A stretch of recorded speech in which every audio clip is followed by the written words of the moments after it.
Okay, so I should probably start by saying I'm not a storyteller. Claire is the one who tells stories. She does that thing where she knows exactly which details to leave out, so the remaining ones hit harder. And she has this way of pausing at the right moment that I've never been able to replicate.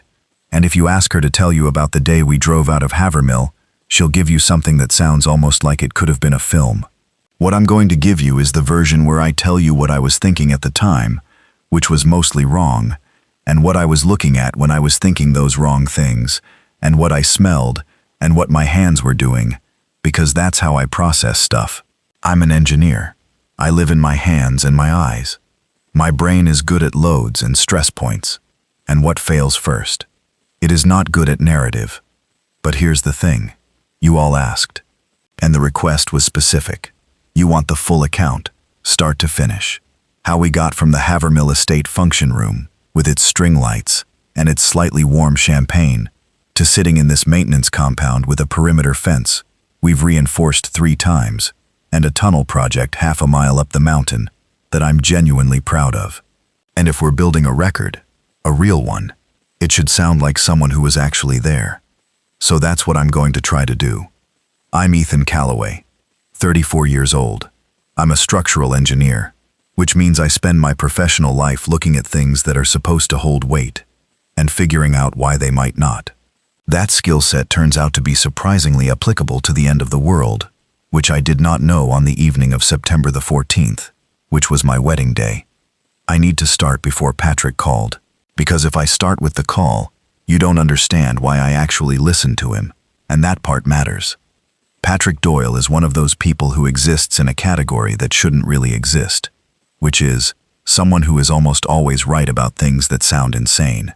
I met him 7 years ago at a conference in Edinburgh.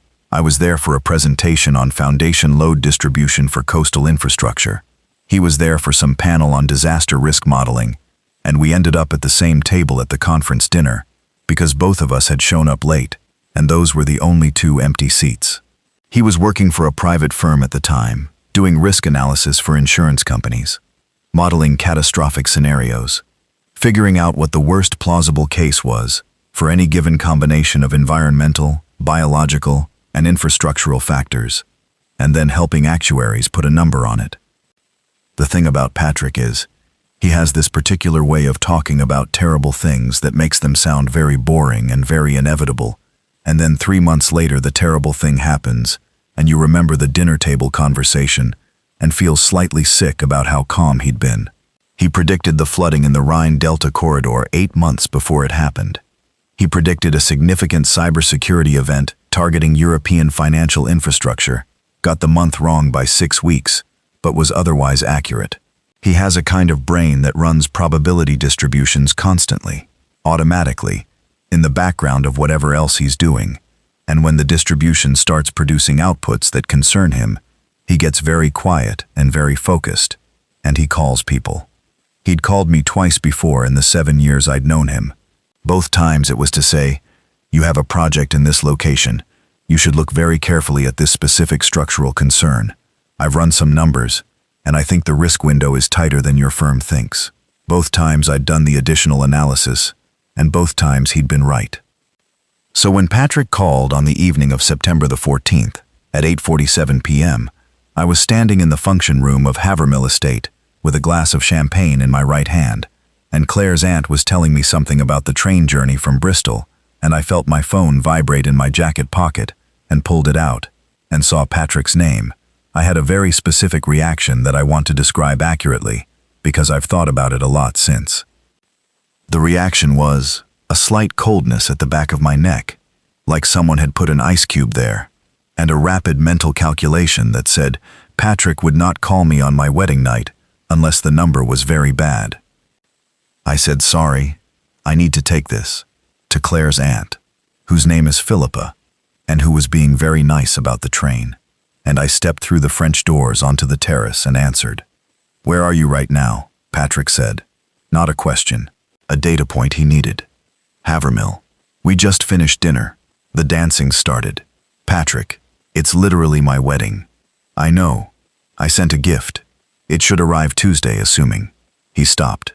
assuming Tuesday is still happening the way we think of Tuesday.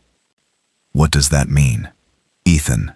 He said my name in the quiet, focused way that meant he'd been sitting with something for a while and had made a decision about it. I need you to not react to what I'm about to say. I need you to keep your body language completely normal. If Claire is watching you through the window, she should see you nodding at something boring. I looked through the glass. Claire was on the dance floor, her dress moving, laughing at something my brother Dale had said. She was not watching me. I turned my back to the window anyway. Talk, I said. 6 weeks ago, I started tracking a biological event in the port cities. Specifically, the pattern of hospital admissions in 3 separate municipalities, 2 in the southeast, 1 north. The pattern looked like nothing I had a clean model for. I flagged it internally.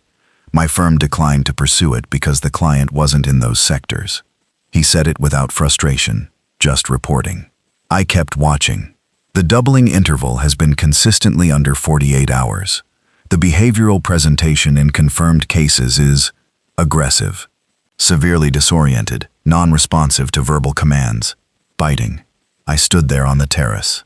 Somewhere in the function room, the DJ had started something with a heavy bass. I could feel it through the stone under my feet. Ethan. Yeah.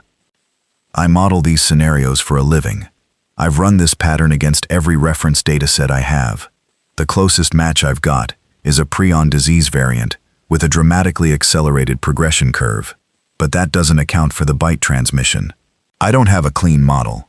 What I have is a pattern that says this is 12 to 18 hours from being nationally visible and 48 to 72 hours from being uncontainable. He paused. That's conservative. You're saying... I'm saying you should not be at a public event in a countryside venue with 140 people when this becomes nationally visible. I'm saying you should be somewhere you know, somewhere with water and power and perimeter. I'm saying you should leave in the next 2 hours. I remember the specific texture of the stone railing under my left hand. It was rough sandstone, old, slightly damp from the evening dew. I'd noticed it during the ceremony that afternoon, because the railing was doing too much work structurally and had a diagonal crack that a competent mason should have seen and addressed.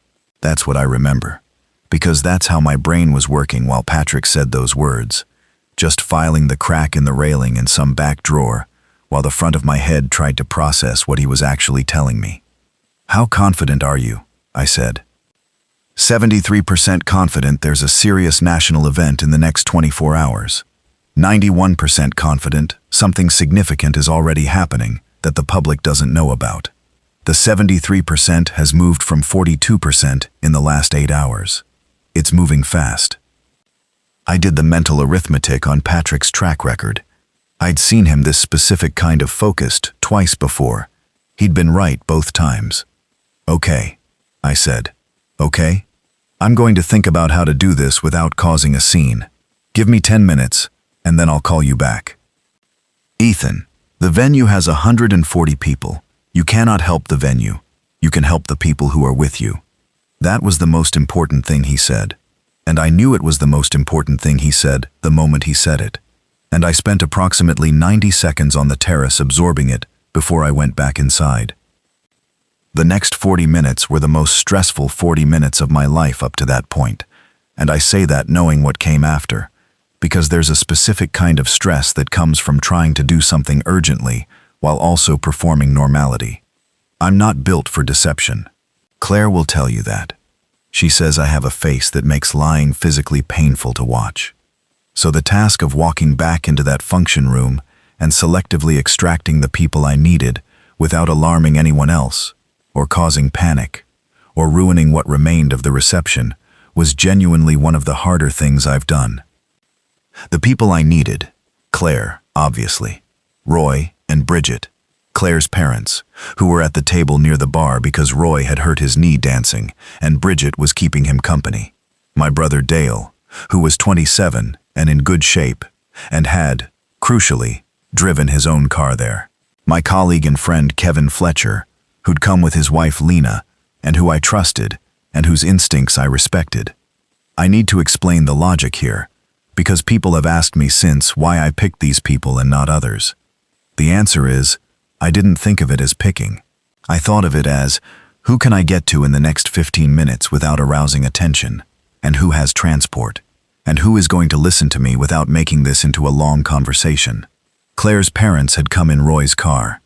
Dale had his own car. Kevin and Lena had come in their car. Those were the 3 vehicles I knew about. I also want to be clear.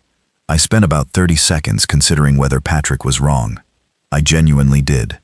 And then I thought about the crack in the sandstone railing and the way Patrick's voice sounds when he's certain about something.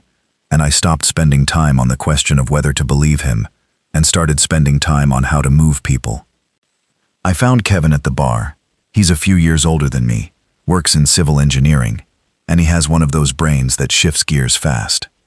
I leaned on the bar next to him and said, very quietly, I need to tell you something, and I need you to keep your face normal while I say it.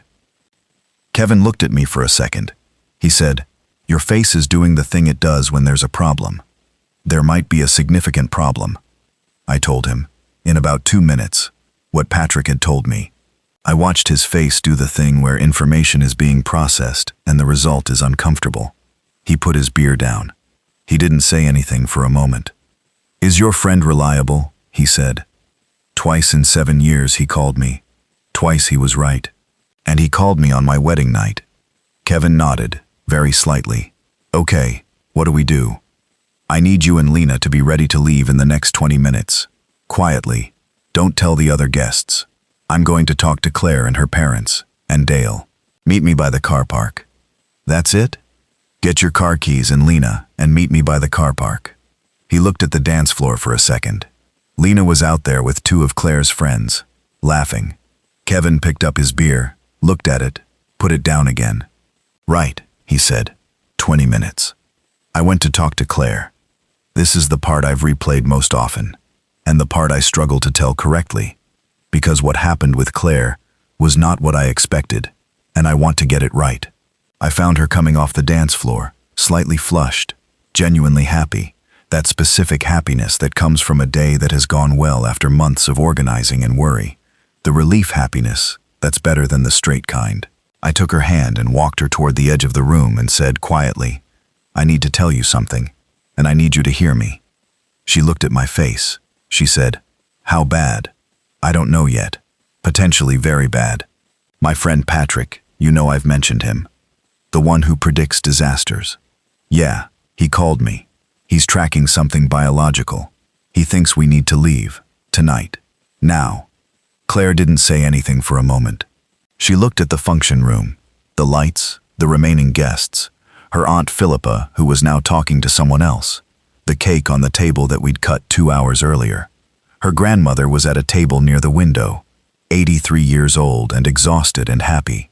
I watched Claire look at her grandmother, and I watched something move through her expression, something that looked like grief or something adjacent to it. And then she looked back at me. Where would we go? She said. Aldermere, the hydro compound.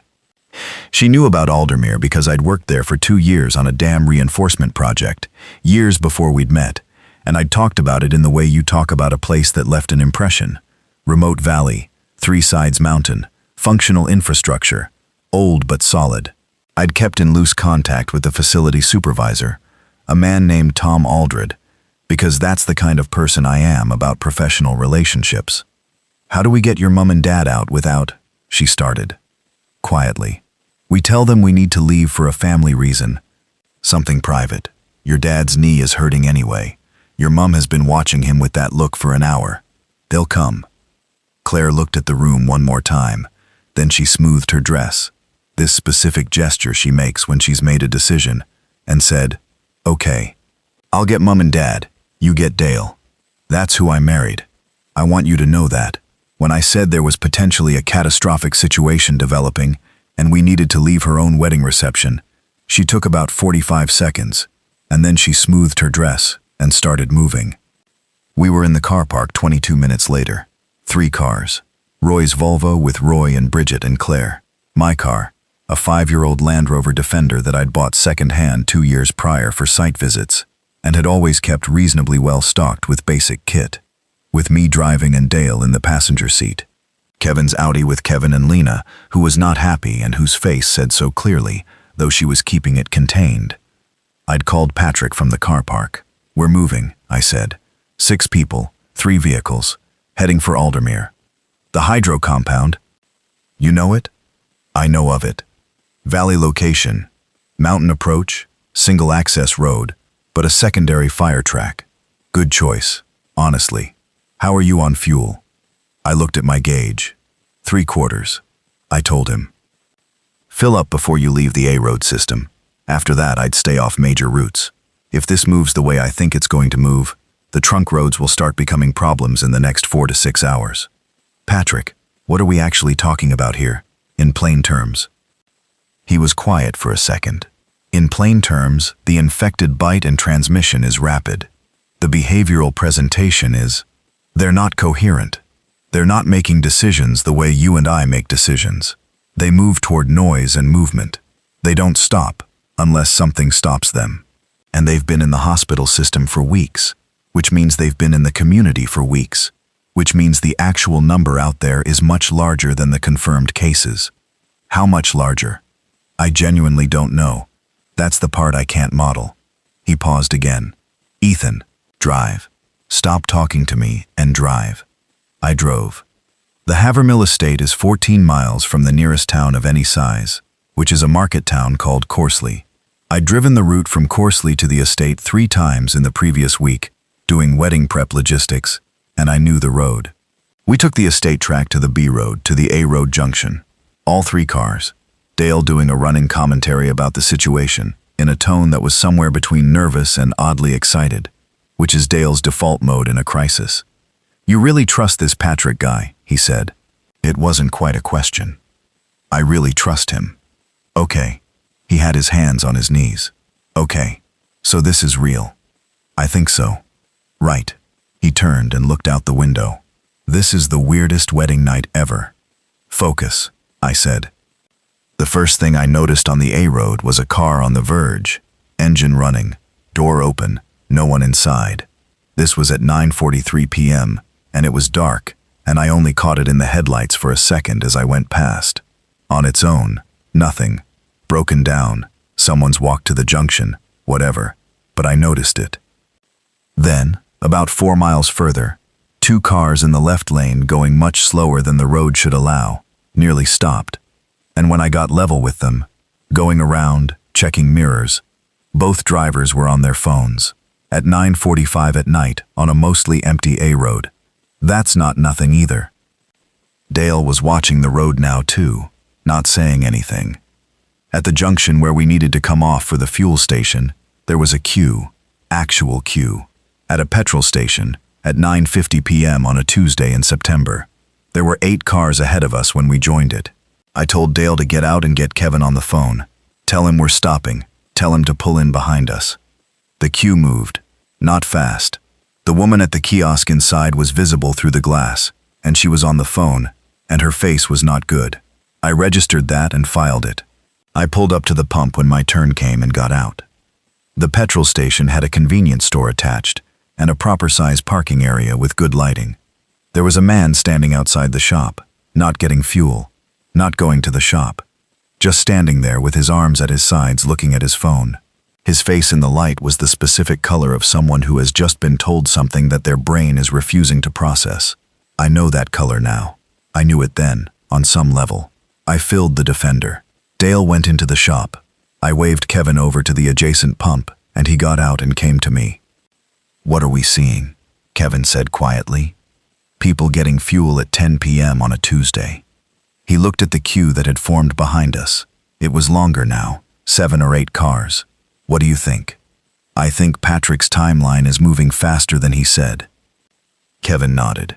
Lena wants to know if we're going to her parents' house. How far is her parents' house from here? Hour and a half, toward Birmingham. I thought about that for about 2 seconds. Kevin, I'm not making that decision for you. But Aldermere is 2 hours and 20 minutes the way I'm planning to go, and it's infrastructure and defensible, and I know the site. Birmingham in 48 hours is going to be... I stopped. He looked at me. I'm just saying I know where I'm going and why, I said. You have to make your own call. Kevin turned and looked at Lena in the car. She was watching us through the windshield. He raised a hand at her and she raised one back. That specific couple language thing that communicates more than it looks like. "We'll follow you," he said. Dale came back from the shop with 2 carrier bags. He'd bought water, 6 1.5-liter bottles, and bread and peanut butter, and tinned sardines, and what looked like an entire shelf's worth of protein bars. He also had, for reasons he didn't immediately explain, a box of kitchen matches, a roll of gaffer tape, and a pair of heavy-duty work gloves. "Just grab things," he said, a little defensively. I looked at the bags. Good instinct. He looked almost embarrassed about being right. I asked him to go back in and get 2 more items, a hand-cranked torch if they had one, and any kind of first aid kit he could find. He went. I pulled the Defender forward, and Roy pulled up with the Volvo, and I went to his window. Roy Harrington is 62, and built like someone who used to be a rugby player and is now a retired geography teacher, which is exactly what he is. He's a decent man, stubborn in a way that you learn to work around rather than fight. He'd been skeptical about leaving early. I'd seen it in his face in the car park, but he'd come because Bridget had taken my side, and because his knee actually was bad. "You're going to tell me what this is about," he said. It wasn't a question either. "I'm going to tell you everything once we're moving," I said. "Right now I need you to stay close and keep the phone on and follow the Defender. We're going cross-country once we get off the A road. The routes are going to look strange. Trust me." He looked at me for a long moment. Roy has a teacher's ability to assess whether someone is being straight with them. I held eye contact. "All right," he said. "Lead on." We left the petrol station at 10:08 p.m. The next thing that happened was the radio. I had Radio 4 on, half listening, mostly concentrating on the road. Dale was looking at his phone. Twitter, or whatever it was called by then. I don't pay attention to those things. And I heard him make a sound that was not quite a word. At the same moment, the Radio 4 presenter interrupted what she was saying to read what she called a breaking statement from the Department of Health. The statement used the words isolated incidents and unknown pathogen, and advised the public to avoid affected areas, and provided a helpline number and asked people to stay calm. Isolated incidents. At 10:14 p.m. on a Tuesday, I remember the specific way my hands tightened on the steering wheel.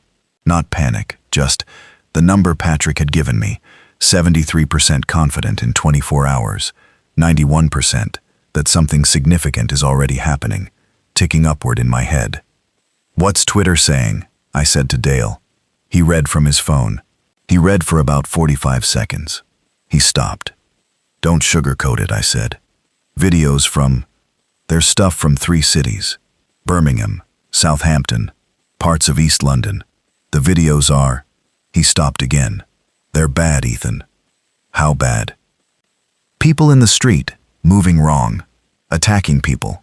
It looks..." He put his phone face down on his thigh.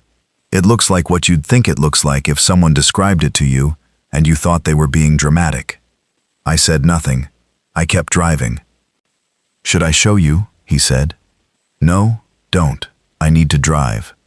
I want to describe what the next 2 hours looked like, because it was not what you might imagine if you've seen films about this kind of thing. It wasn't immediate chaos. It was something worse than that, in a way, because it was the slow accumulation of wrong details that you couldn't individually explain, and that collectively added up to something your brain kept trying to reject. The A road was busier than it should be. Not stopped, not gridlocked, just more cars, heading in more directions, with that particular quality of nighttime driving where everyone is going fast and nobody seems certain where they're going. I took the exit I'd planned and dropped onto the B road network, which is where you feel the difference most, because B roads at 11 p.m. should be nearly empty. We were not nearly empty. We passed a family in a people carrier that looked like they'd just thrown things in the boot and driven, a bicycle on the roof rack still in its summer position, a child's face visible at the rear window, wide awake and looking backward. I knew the route to Aldermere from years ago, but I had the map open on the mount anyway, and I was doing that thing I do on site visits where I'm reading the road ahead for problems, pinch points, narrow sections where 2 cars can barely pass. Any kind of bridge or underpass that could turn into a bottleneck. If the road started backing up and we got stuck behind a jam on a single-track B road, we'd be in trouble. Claire called from Roy's car. "Ethan, Mum's been looking at the news on her phone. I know. Tell her I know, and I'm working on getting us somewhere safe. She's asking about her sister, Philippa. We left her at the venue." This was the first genuinely terrible moment, and I want to be honest about it. I didn't stop. I didn't turn around. I made a decision in about 4 seconds that was, we cannot go back. We cannot help Philippa by going back. The best thing I can do for everyone in these 3 cars is to keep moving. And that decision was correct, and also felt awful. And I've lived with that specific feeling for every day since. "I can't go back for her," I said to Claire. "I'm sorry." Silence on the line. Claire. "I know," she said. "I know. I told Mum. She stopped. "We're okay. Keep going." We hit the first real problem about 15 minutes later. There's a junction on the B4367 where the road crosses a small river on a 2-lane stone bridge that I knew was 19th century construction and narrower than modern specs. There was a van stopped on the bridge, just stopped, no hazard lights. The driver's door was open, door hanging, and there was a figure on the bridge railing, standing on it, looking at something below in the dark. I slowed. I did not stop. The figure on the railing was a man in a suit jacket, tie loosened, standing on the outside of the railing with both hands gripping it, looking down at the water. He was absolutely still, not moving, not swaying. I don't know if he was going to jump. I don't know if he was watching something. I don't know if something had already happened to him or was about to. I drove past on the wrong side of the road to clear the van, and I went across the bridge, and I did not look back. I have thought about him many times since. Dale said nothing. I said nothing. We drove. After the bridge, things became simultaneously better and worse. Better because we were now on the routes I'd planned. The ones Patrick had suggested I use. The ones that avoided the major trunk roads and cut through farmland and small villages on roads that the sat-nav doesn't often suggest. Worse because now the signs of wrong things were closer. A house in one of the villages with every light on and curtains pulled. A petrol station with the forecourt lights blazing, and no one there. No cars, no attendant. Just lights, and a completely empty forecourt that looked strange the way an empty stage looks strange. A pub car park with cars in it, but the building dark, no lights at all. Sign still lit, just dark inside. And then, at a T-junction 2 miles from the village of Grantwick, we found what I can only describe as a queue of cars that had been abandoned rather than parked. 4 of them, spread across 60 meters of road, some with doors open, engines off. One had gone into the ditch at a shallow angle, bonnet down in the ditch but not far, like someone had just let go of the wheel.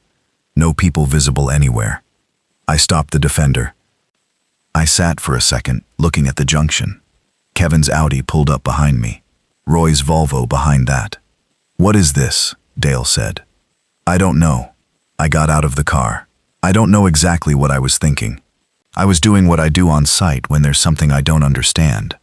I get closer to it, and I look at it, and I try to figure out what load it's carrying and where it's failing.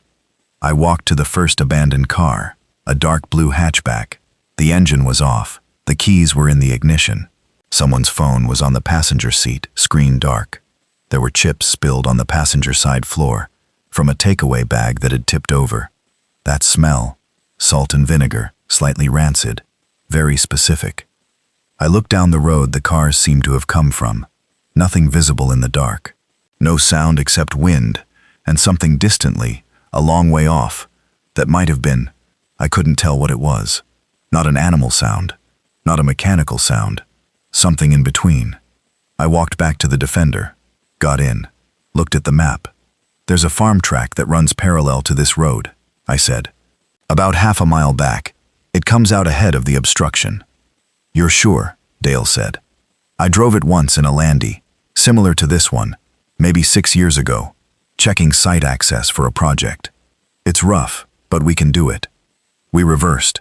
We took the farm track. We went slowly through the dark over ground that wasn't meant for cars. And at one point, Roy's Volvo got its rear end sideways in a muddy section, and I had to get out and talk Roy through the correction. And we spent about 10 minutes on that, in complete darkness, with nothing around us except fields. And I will admit that those 10 minutes in the dark with the mud and Roy's rear wheels spinning was when I physically felt, the weight of what we were doing settle on me properly for the first time. It was real. Whatever Patrick had described, it was real. And we were 3 cars and 6 people on a dark farm track, trying to get to a place that might not even be accessible, that might not even be staffed, that I hadn't been to in 6 years. And the most I could say for my plan was that it was better than having no plan. The track came out where I thought it would.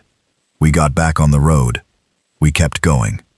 The village of Grantwick was 15 minutes later. I'd mapped around it, but the route I was taking passed its outskirts. And what I saw at the outskirts is something I want to describe carefully, because it was the first time we saw it directly, rather than inferring it. A petrol station again. There was one on the edge of the village, smaller than the one we'd stopped at. Just 2 pumps and a tiny kiosk. 3 cars at the pumps, all parked crookedly. Not at the pumps properly, just stopped. A man on the forecourt. I could see him clearly in the forecourt lights, moving in a way that I don't have better words for than wrong. Not injured wrong, not drunk wrong. A different kind of wrong, where the usual relationship between intention and movement seemed absent, like watching something that used to be a person, but had lost the thread of it. There was also a woman on the ground near the car closest to us. She wasn't moving at all. I did not slow down. I pushed through the junction and accelerated and got us past it, and I heard Dale's breathing change, and I said, "Eyes forward," and I meant it for myself as much as him. We did not speak for a while after that. The road from Grantwick to the turnoff for Aldermere Valley is 37 miles. It took us 2 hours because I was going slowly and choosing routes carefully, and at one point we sat for 22 minutes in a lay-by, while I talked on the phone to Patrick, who had the road data better than I did, and was able to tell me which of my 2 optional routes was currently cleaner. During those 22 minutes in the lay-by, I called Tom Aldred, the maintenance compound supervisor, for the first time. He picked up on the 4th ring and sounded like he'd been awake already. "Tom, it's Ethan Calloway, from the Aldermere Reinforcement Project, 6 years ago." "I know who you are." He sounded careful, awake and wary. "I'm coming to the compound. Tonight. Now. With some family. We're about 90 minutes out. I want to ask your permission, and I want to know if you're there." A pause. "I'm here. Ruth's with me." "What have you heard?" "Enough," he said. "Come. Bring what you've got. The side gate on the east fence. You remember the east fence. The code's changed. It's 9241 now. I'll leave it unlocked when I see your lights on the access road." "Tom." "Come, Ethan. I'll feel better for the company." I hung up. I told the others we had a place to go, and someone there waiting. I watched the specific way that information landed in each car. I could see Roy through his windscreen. He nodded once, the tight sort of nod of a man recalculating. Kevin's face did something that was probably relief. We drove. I want to tell you about the radio because the radio was doing something that I've never been able to entirely explain to my own satisfaction.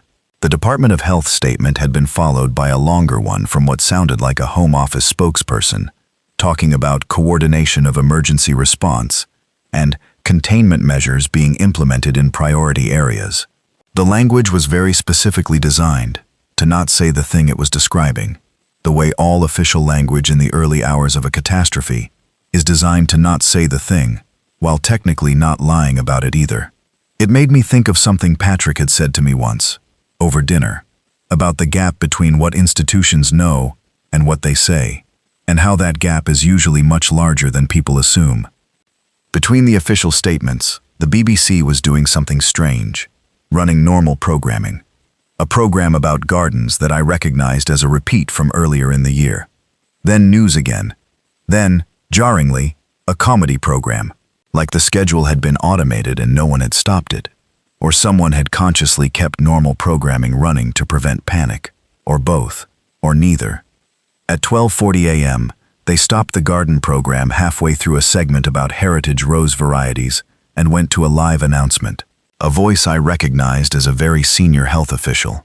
Not someone I could name, but the kind of voice that appears rarely, and only when things are genuinely at a level that requires it.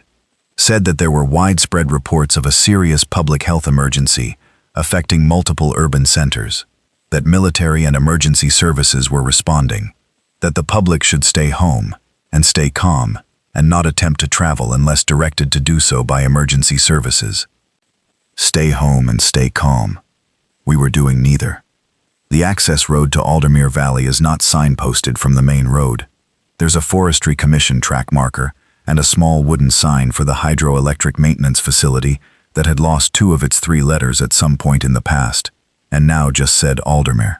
I'd have missed it in the dark, except that I knew it was there, and I'd been watching for it since the Grantwick turnoff. I turned in. The access road is single track, compacted gravel, with tall conifers on either side that close the sky out entirely. The headlights made a tunnel of it. We went slowly. 3 minutes down the track, I saw headlights coming toward us, and felt the very brief, very sharp spike of, "Who is this?" It was Tom Aldred in a pickup truck, coming to meet us at the gate. He stopped the truck and got out, and opened the east gate, then waved us through. I stopped the Defender alongside him to say something. He leaned down to my window. He looked 10 years older than the photograph I had of him in my head from the project. He'd been a compact, vigorous man in his 50s when I knew him. He was smaller now, or looked smaller, the way some men do when they haven't slept enough. "How bad is it?" I said. He looked at me, and then at the line of cars behind me. I had the radio on all evening, and I've been watching what comes up on the Ridge Road from the valley. He paused. Nothing's come down the access track yet. But the Ridge Road, he shook his head. Not dramatic, just factual. The way people report facts when the facts are bad enough that dramatics would be redundant. Right, I said. Thank you for having us. He stepped back. Get in, I'll follow you. We drove through the gate. Tom latched it behind us. The compound appeared ahead, the maintenance facility of the Aldermere Hydroelectric Station, which had been built in the 1960s and expanded in the 1980s, and which I knew as well as I know most things I've spent 2 years with. A collection of utilitarian buildings. The main operations building with its generator room and control equipment. 3 staff dormitory blocks built for the construction crews in the 70s, and kept in reasonable repair for maintenance teams since. A large equipment storage bay that doubled as a vehicle workshop, and a perimeter fence that was 8 feet of chain link, with a concrete base footing and wire along the top. Not glamorous, but solid. The fence had been built to keep the public out of an active industrial site. It had decent posts and a proper base, and I'd known this from the project years ago. Someone had reinforced the western section at some point in the 90s, with additional lateral bracing, because the ground sloped there, and there'd been some movement. The reinforcement was not pretty, but it was competent. We parked inside the equipment bay, all 3 cars. Tom closed the bay doors. We stood there in the harsh fluorescent light, 6 people in wedding clothes, standing next to 3 mud-spattered cars on a concrete floor that smelled of diesel and machine oil, and the specific dust of a building that works for a living. Bridget had been crying quietly in Roy's car. I could see it in her face. She stood very straight and held Roy's arm, and I could see her doing the thing of deciding not to continue crying, actively deciding it, which is harder than it sounds. Claire came to me. She was still in her wedding dress, off-white, not quite full-length, lace at the collar, and there was mud on the hem from the farm track, and her wedding heels were in her hand, because she'd taken them off somewhere in Roy's car. She put her head on my shoulder, and I put my arm around her, and we stood there for a second in the diesel-smelling equipment bay, and I felt the specific weight of, it's the night of our wedding, and we are here, and not there, and the world has apparently catastrophically changed. Okay, she said, into my shoulder. What do we do now? I looked around the bay. I looked at Tom Aldred, who was watching me with the expression of a man who is glad someone else is going to have ideas. I thought about the compound layout that I still held in my head from 2 years of working it. The fence, the buildings, the access road, the secondary fire track Patrick had mentioned. the reservoir and the dam half a mile upstream, the turbine hall, the maintenance tunnel that ran from the turbine hall up into the mountain, for access to the upper station components. 6 years since I'd been here, and I could still pull the layout up like a blueprint. First thing we do, I said, is figure out what we've got. Tom and his wife Ruth had been at the compound since the previous Monday, which was 8 days, because they lived on site year-round. Ruth was a quietly capable woman in her late 50s, who had spent decades being the practical spine of operations that Tom got credit for, and she had, without being asked, already done several sensible things in the hours since the radio broadcast started. She'd filled every container she could find with water. She'd inventoried the kitchen stores in the main dormitory block, and she'd moved the medical kit from the small first aid room to the operations building, which was the most structurally robust building on the site. I liked Ruth immediately. I'd met her briefly during the project years ago, but not worked with her. She had the specific quality of someone who does not waste words, which in the first 12 hours of a catastrophe is worth more than almost anything else. The stores in the dormitory kitchen were maintenance facility pragmatic. Large cans of things, quantities ordered for a crew of 12 at a time, rotating stock. Tinned tomatoes, tinned beans, rice, pasta, cooking oil, salt, tea, coffee, powdered milk, tinned meat. Not glamorous food, enough food. Ruth estimated, for the 6 of us plus her and Tom, somewhere around 3 to 4 weeks at reasonable consumption, potentially 6 weeks at tight rationing. We had Dale's carrier bags on top of that. The water situation was, by any normal standard, excellent. We were at a hydroelectric facility on a mountain river. The dam held a reservoir. The facility had a treatment and filtration system built in the 1980s and upgraded in 2007. I knew because I'd had to interface with it during the reinforcement project. It ran on the facility's own generated power. As long as the turbines ran, we had treated water. As long as the river ran, the turbines ran. Assuming no one upstream did something catastrophic to the water source, we were in a much better position than most places on the planet at that particular moment. Power. The facility generated its own electricity. 3 turbines, 2 currently running, 1 in planned maintenance. Tom confirmed both running turbines were healthy and had been recently serviced. We had more electricity than we needed for the number of people we had. What we didn't have, medical supplies beyond the basic first aid kit, enough food for anything past 6 weeks at strict rationing, tools capable of serious construction work, and weapons of any kind. Tom had a shotgun that he kept for agricultural reasons. There were deer that came down from the mountain and damaged the perimeter vegetation, or so the previous site manager had told him, and 2 boxes of cartridges. That was all. I spent the first night doing what I do, walking the site, looking at what was there, thinking about what could fail, and in what order. Dale came with me, still in his suit trousers and dress shirt, carrying the large torch Tom had given him. Claire went with her parents, to get them settled in the dormitory block. Kevin and Lena took one of the other dormitory rooms. The fence, 8 feet chain link with concrete base, as I've said. The concrete was poured on a continuous strip foundation, not individual posts. That was the main thing I remembered from the project, because the previous site contractor had used a non-standard foundation approach that I'd had questions about, but which had held up well in the 6 years since. 1 gate on the north side, the main vehicle entrance, heavy steel frame, padlocked. The east gate we'd come in through, smaller, also padlockable. A 3rd opening on the south side that wasn't a gate, but a utility access, chain link panel that could be unclipped and moved, used for equipment delivery apparently. That was a weakness, I noted. That side's just clipped in, I said to Dale, pointing my torch at the south panel. Can we fix that? Tomorrow. Tonight, we put something heavy in front of it. There's a concrete block in the equipment bay. Dale found the block. We moved it in front of the south panel. It was heavy enough that pushing the panel in would move the block and make considerable noise. Not a lock, but better than nothing. The access road. 1 way in from the main road. Just under a kilometer of track. Good tree cover. Mostly invisible from the road. There was, as I remembered, a secondary track. The fire track that came in from the east side of the valley. Lower ground, rougher, but passable for vehicles if you knew it was there. I made a mental note to check it in the morning. We went back inside at around 3 a.m. I did something I'm not proud of, and which I mention only because it happened.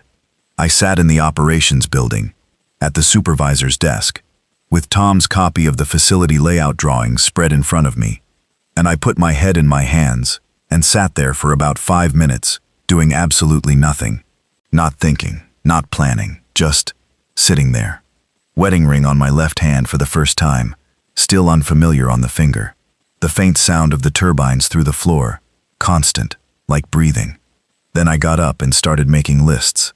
Day 2. The radio told us in the early morning what we already knew, and more besides. The phrase they were using now was serious civil emergency. They were directing people to stay home. They were saying emergency services were deployed and coordinating. They were not using the word outbreak. They were not using the word infected. They were doing that thing that official language does, where the reality is so far outside the available vocabulary that the vocabulary just keeps cycling through words that mean almost nothing, until someone in a different channel starts using the words that mean everything. Dale had found a better signal on a shortwave radio in the equipment bay. Older kit, but it pulled in signals from multiple sources, and what was on those signals by 6 a.m. on the 15th of September was closer to the reality. Amateur radio operators, who are always the first people to say directly what everyone else is dancing around. A man from somewhere in the Midlands, who was obviously sitting at a desk in a house somewhere, narrating in a flat voice what he could see from his upstairs window.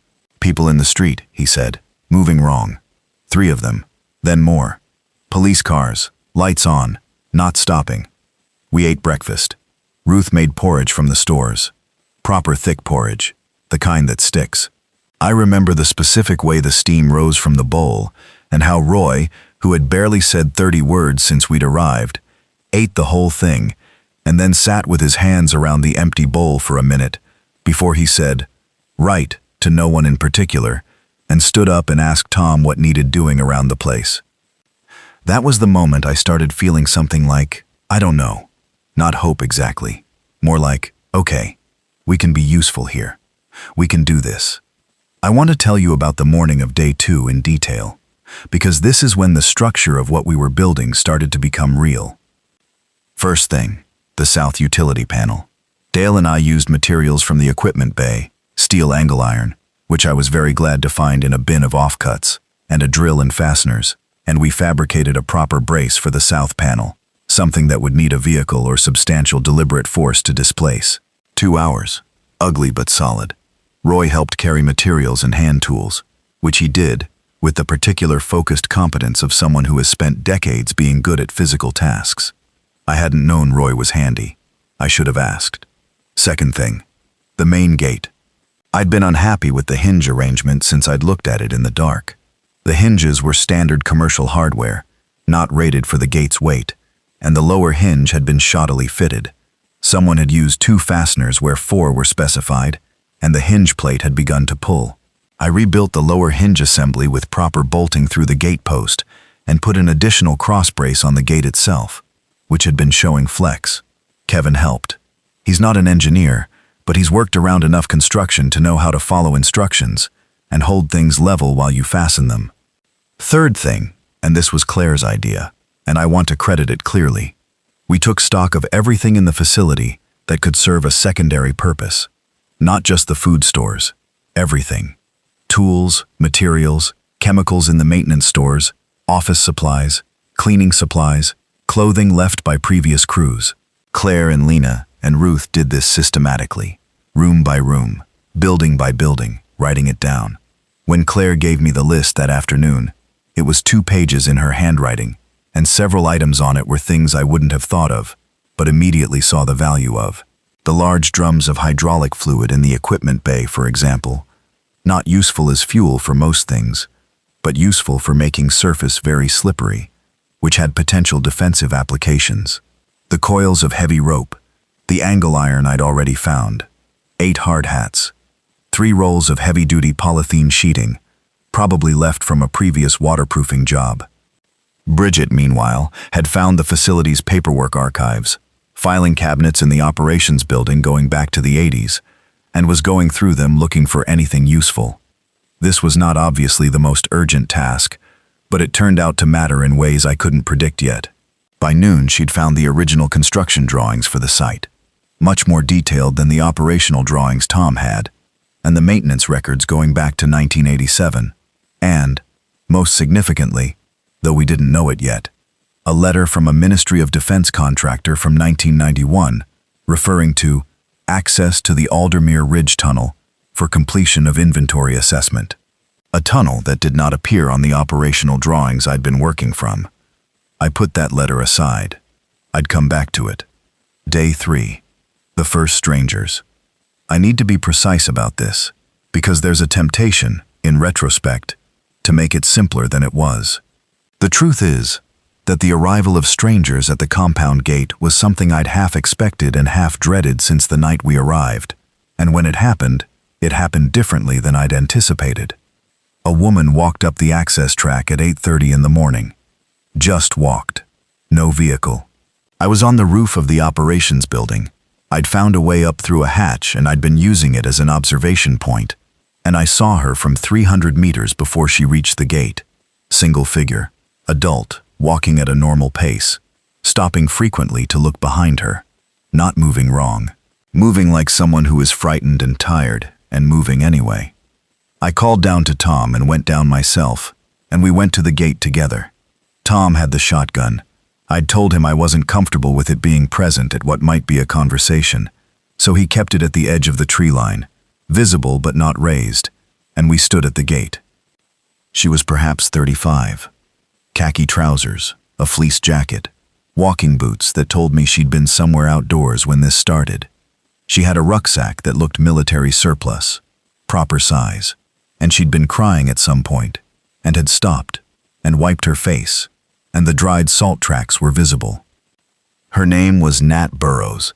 She'd been doing a walking route in the hills 2 valleys over when the broadcast started, and she'd gradually worked out what was happening, and had been moving through the terrain for 2 days, sleeping rough, avoiding the roads.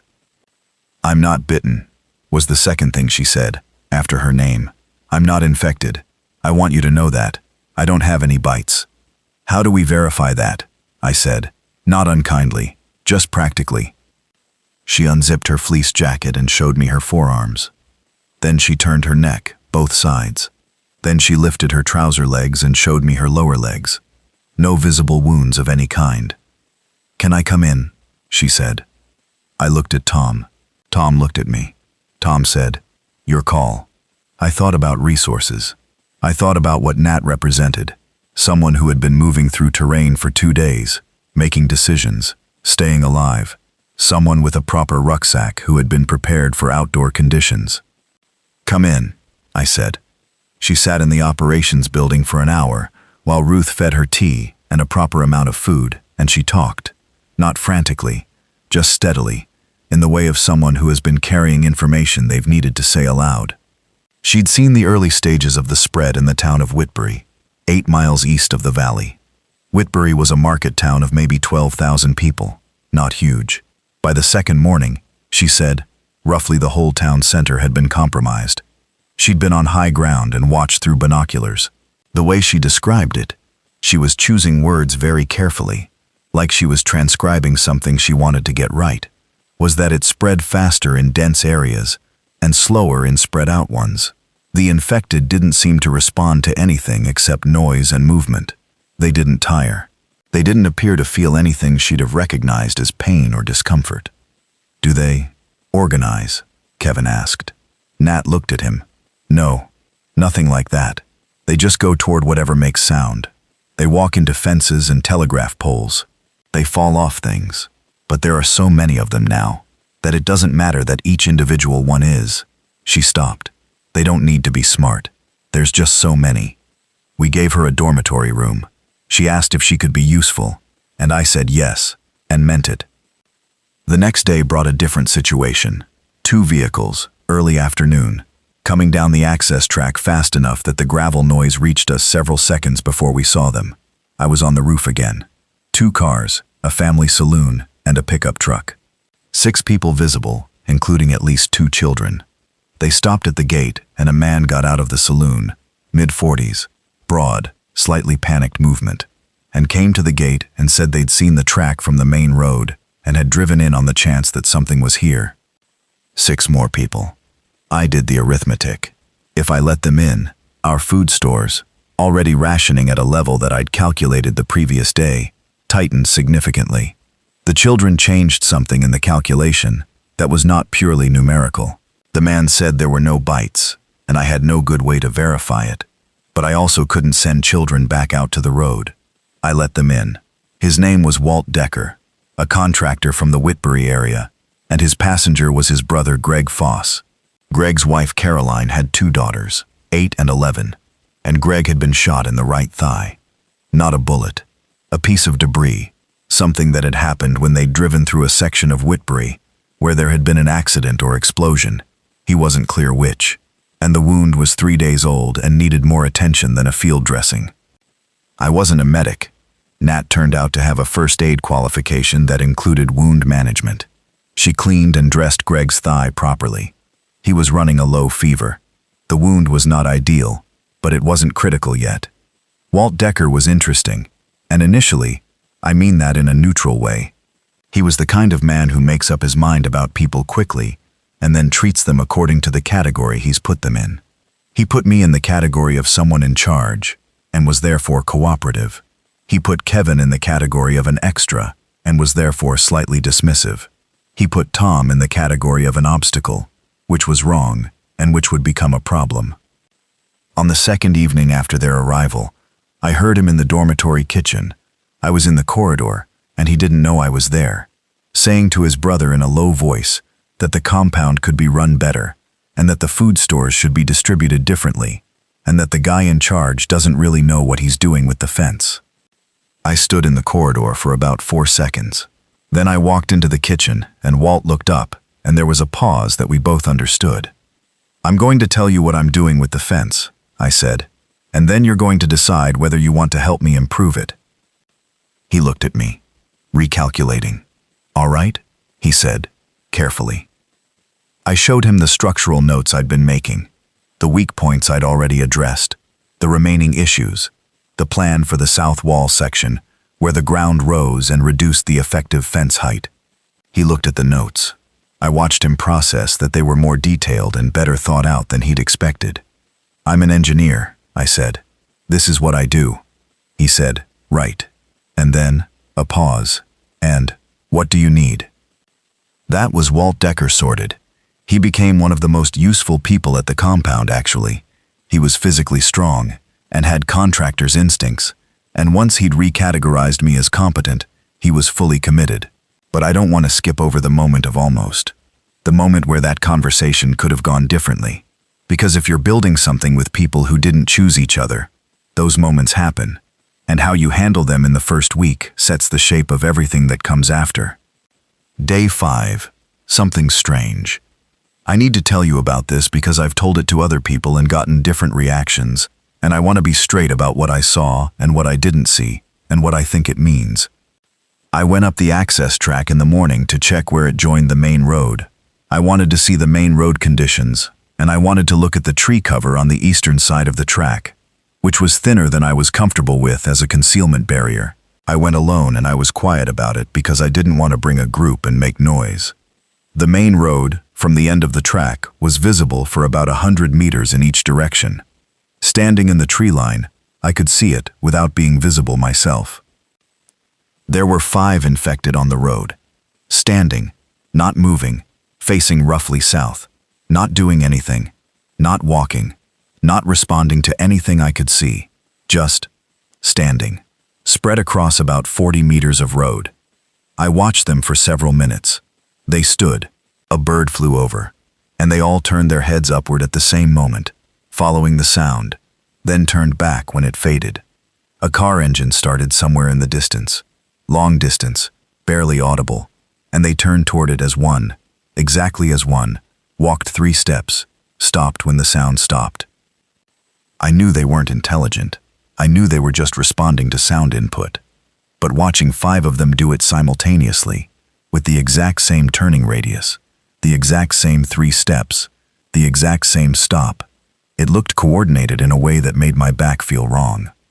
Then I looked more carefully. The reason they were standing there, the reason they'd stopped in that particular spot, was that there was a portable radio on the road verge, a small transistor radio, still playing.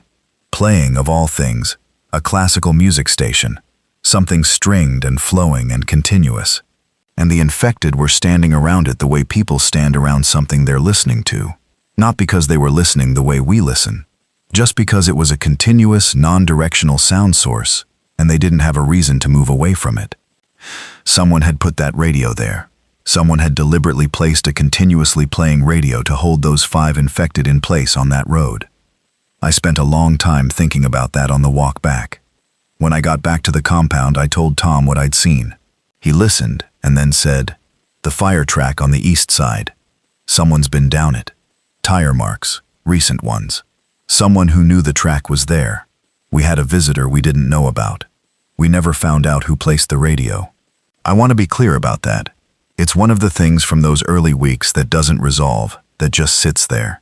Someone in the valley or on the ridge knew about the fire track. Someone was using sound to manage the position of infected near the main road junction. Someone was thinking about this the same way I was thinking about it.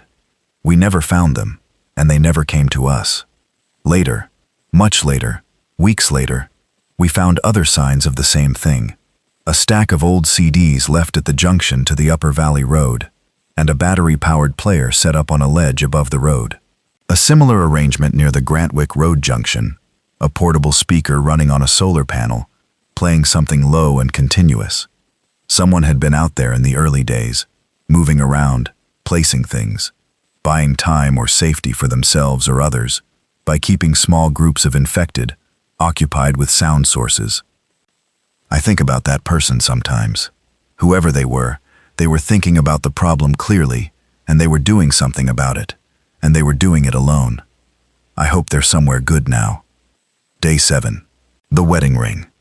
I should tell you the wedding ring story, because Claire has told it to other people, and her version is better than mine, but it also leaves out the part where I was genuinely frightened, and I think that part matters. 7 days in, I'd done 3 things with the perimeter that I was satisfied with: the south panel brace, the main gate rebuild, and a drainage channel modification on the north side that prevented pooling against the fence base. I'd also rigged a simple alarm system on both gates using wire and tin cans, which is a very old technology, but works well enough for alerting sleeping people to movement at entry points. The issue was the west section. There's a slope on the west side of the compound where the ground rises about 1.5 meters over a 30-meter run, which means that the fence height was effectively reduced from 8 feet to 6.5 on the outside. I'd identified this on the first night. I hadn't fixed it yet, because fixing it required material I hadn't got, specifically additional chain link panels and the fencing posts to set them on. There was a hardware supply store, a proper trade-grade one, not a garden center, in Holtbourne, which was the nearest town to the valley, about 12 miles. I'd wanted to go since day 3. By day 7, I'd made the decision that the benefit of the additional materials outweighed the risk of the trip, and I told people at breakfast. The reaction was mixed. Bridget was against it. Roy wanted to come. Nat said if I was going, she was going, because she knew the roads. Kevin said he'd come because 3 vehicles going to a commercial site and back was more efficient than 1. Walt said he'd come because Walt was always ready to go somewhere. We took 2 vehicles. I drove the Defender with Nat in the passenger seat. Kevin drove his Audi with Walt. Roy, after a very short argument that I won, stayed at the compound. Claire walked me out to the car. She had a list, additions to what we were getting at the hardware store, things from the dormitory inventory she'd been building. She handed me the list and then held my left hand for a second, the one with the ring. "You have it," she said. "Yeah, come back with it." It was a slight joke and not a slight joke at the same time. I kissed her. I got in the car. The road to Holtbourne was clear for the first 4 miles. The remaining 8 were not. Not blocked exactly. More of the same accumulation of wrong details, abandoned cars at intervals, 2 properties on the roadside that were obviously compromised in some way I didn't look at long enough to know exactly how. Nat watched the roadside steadily and said nothing except once, when she said, "Left side, 70 meters," in a flat voice, and I slowed and saw a figure in a field, walking in circles, genuinely just walking in circles, around a telegraph pole, and kept driving. Holtbourne was quiet in a way that was worse than noise. The market square had cars in it that were parked normally, as if it were a Tuesday morning, as if the market had been on and everyone had popped in. None of the shops were open. The newsagent's window was cracked but not broken. The pharmacy had its door propped open, and the lights were on inside, and no one was visible. The hardware store was a Wick's, on the edge of town, large enough to have a trade entrance around the back. The front automatic doors were open. Power was still on. No one inside as far as we could see. We went in. We moved fast and quiet, the four of us, with a rough plan. I knew what I needed and where to find it in a trade hardware store, and I'd given Kevin and Walt a list of secondary items: fencing posts, chain link panel sections, concrete bags that I was going to use for the post bases, wire tensioners, fence clips. Also, rope, cable ties, a better bolt cutter than we had, a socket set for vehicle maintenance, a box of heavy bolts in various sizes. We loaded 2 trolleys and got to the trade entrance with the vehicles in under 20 minutes. The problem happened at the trade entrance. We were loading the Defender when there was a sound from inside the store, from one of the aisles, a sound that was not a mechanical or structural sound, but that had that quality of something moving that shouldn't be there. We all heard it. We all looked at each other. Then, from the far side of the car park, from behind a row of parked vehicles, 3 infected walked out. They'd been behind the cars and we hadn't seen them, and the noise we'd been making loading, trolley wheels, boot closing, my voice saying something to Walt about the concrete bag weight, had brought them toward us. 3 infected, moving at a walk toward the car park entrance. Not rushing, not fast, just moving toward the sound source. We got everything in, and we got in the vehicles and we drove. Simple as that. 3 infected at a normal walking pace give you plenty of time to load and drive if you're not panicking. I was not panicking. I was loading efficiently and watching the distance decrease and getting in the car and driving. What I didn't notice, in the loading and the watching and the driving, was that I'd taken my wedding ring off while I was handling the chain link panels. The raw edges of chain link will cut your hands, and I'd pulled on gloves, and I'd taken the ring off and put it in the Defender's cup holder, and in the process of everything else, I'd left it there when I got out to load the trade trolleys. I noticed it on the drive back. A gap on my left ring finger that my right thumb found the way your tongue finds a gap from a missing tooth. My stomach did a specific thing. I checked the cup holder. Empty. I checked the door pocket, the footwell. I asked Nat to check the seat behind me. Nothing. It had been 4 minutes since we'd left the car park. I pulled over. I sat for a second. I pulled out my phone and called Kevin, who was behind me in the Audi. "Kevin, my wedding ring is in that car park." A pause on the line. "Ethan, I know. How important." "Kevin." Another pause. "Right. We turning round." We turned round. I am aware of how this sounds. We went back to a car park where 3 infected had been 4 minutes ago to retrieve a ring, and I am aware that this was not, strictly speaking, a rational risk-benefit calculation. But I want to tell you why I did it without making it sound heroic. Because it wasn't heroic. It was something more specific than that. What I thought on the drive back was, Claire said come back with it. And that was not just sentiment, though it was that too. It was something about the specific context of being 9 days married at the end of the world, and the ring being the one physical object that represented the thing we'd committed to in the function room at Havermill, and if I was making a list of things worth a risk, then the ring was on it. We parked on the road outside the car park. Nat and I went in on foot, quickly. The 3 infected were still there, in the car park, moving around near the trade entrance where we'd been.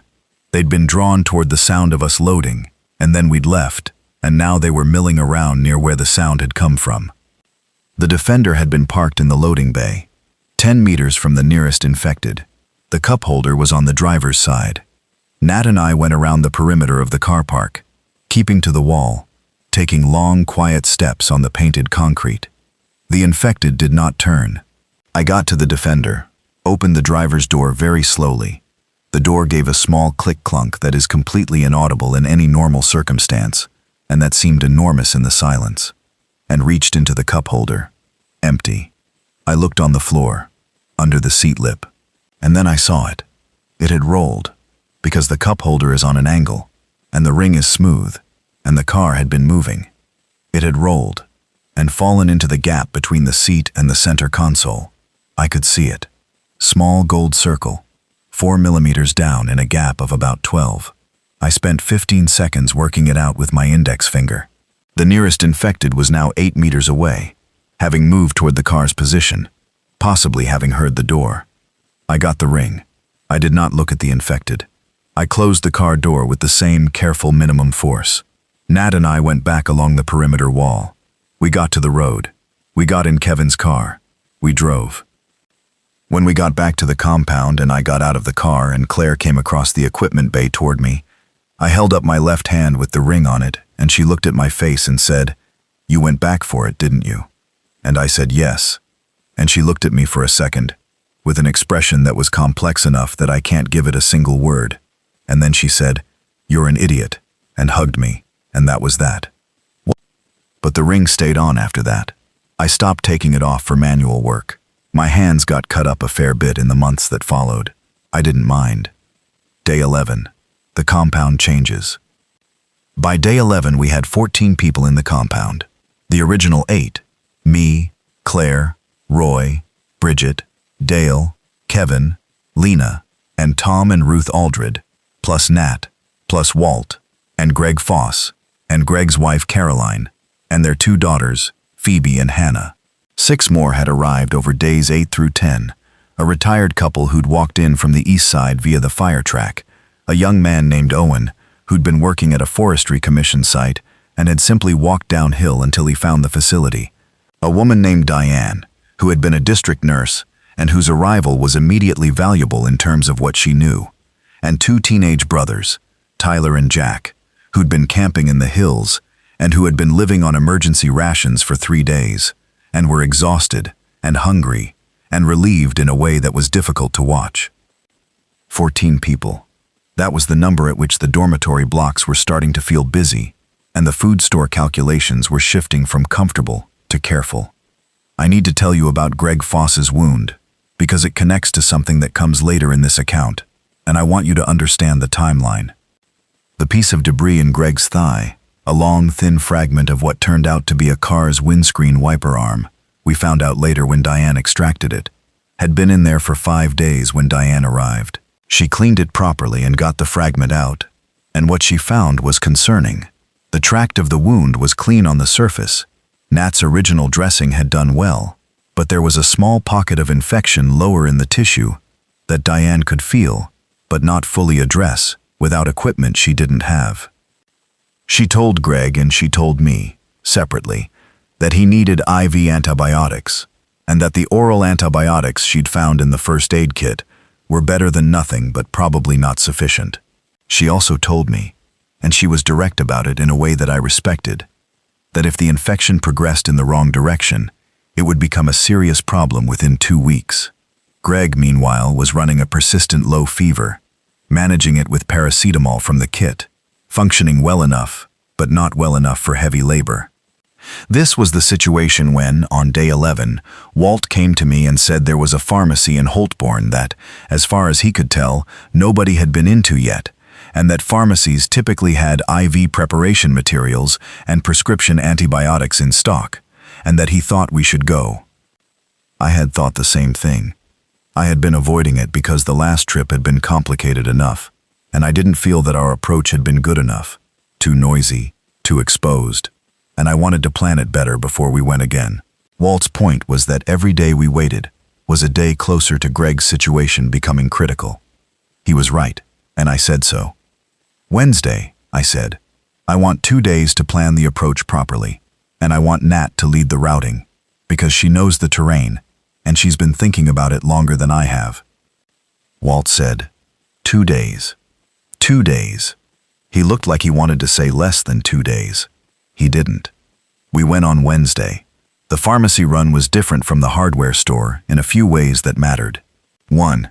We planned it properly, which meant Nat and I had walked the perimeter of Holtbourne on foot the previous day, something that took 3 cautious hours, and identified what was where and what the infected density and movement patterns looked like. 2. Owen came with us, which was a good call, because Owen had been in the forestry service and moved through landscape without sound in a way that was immediately useful. 3.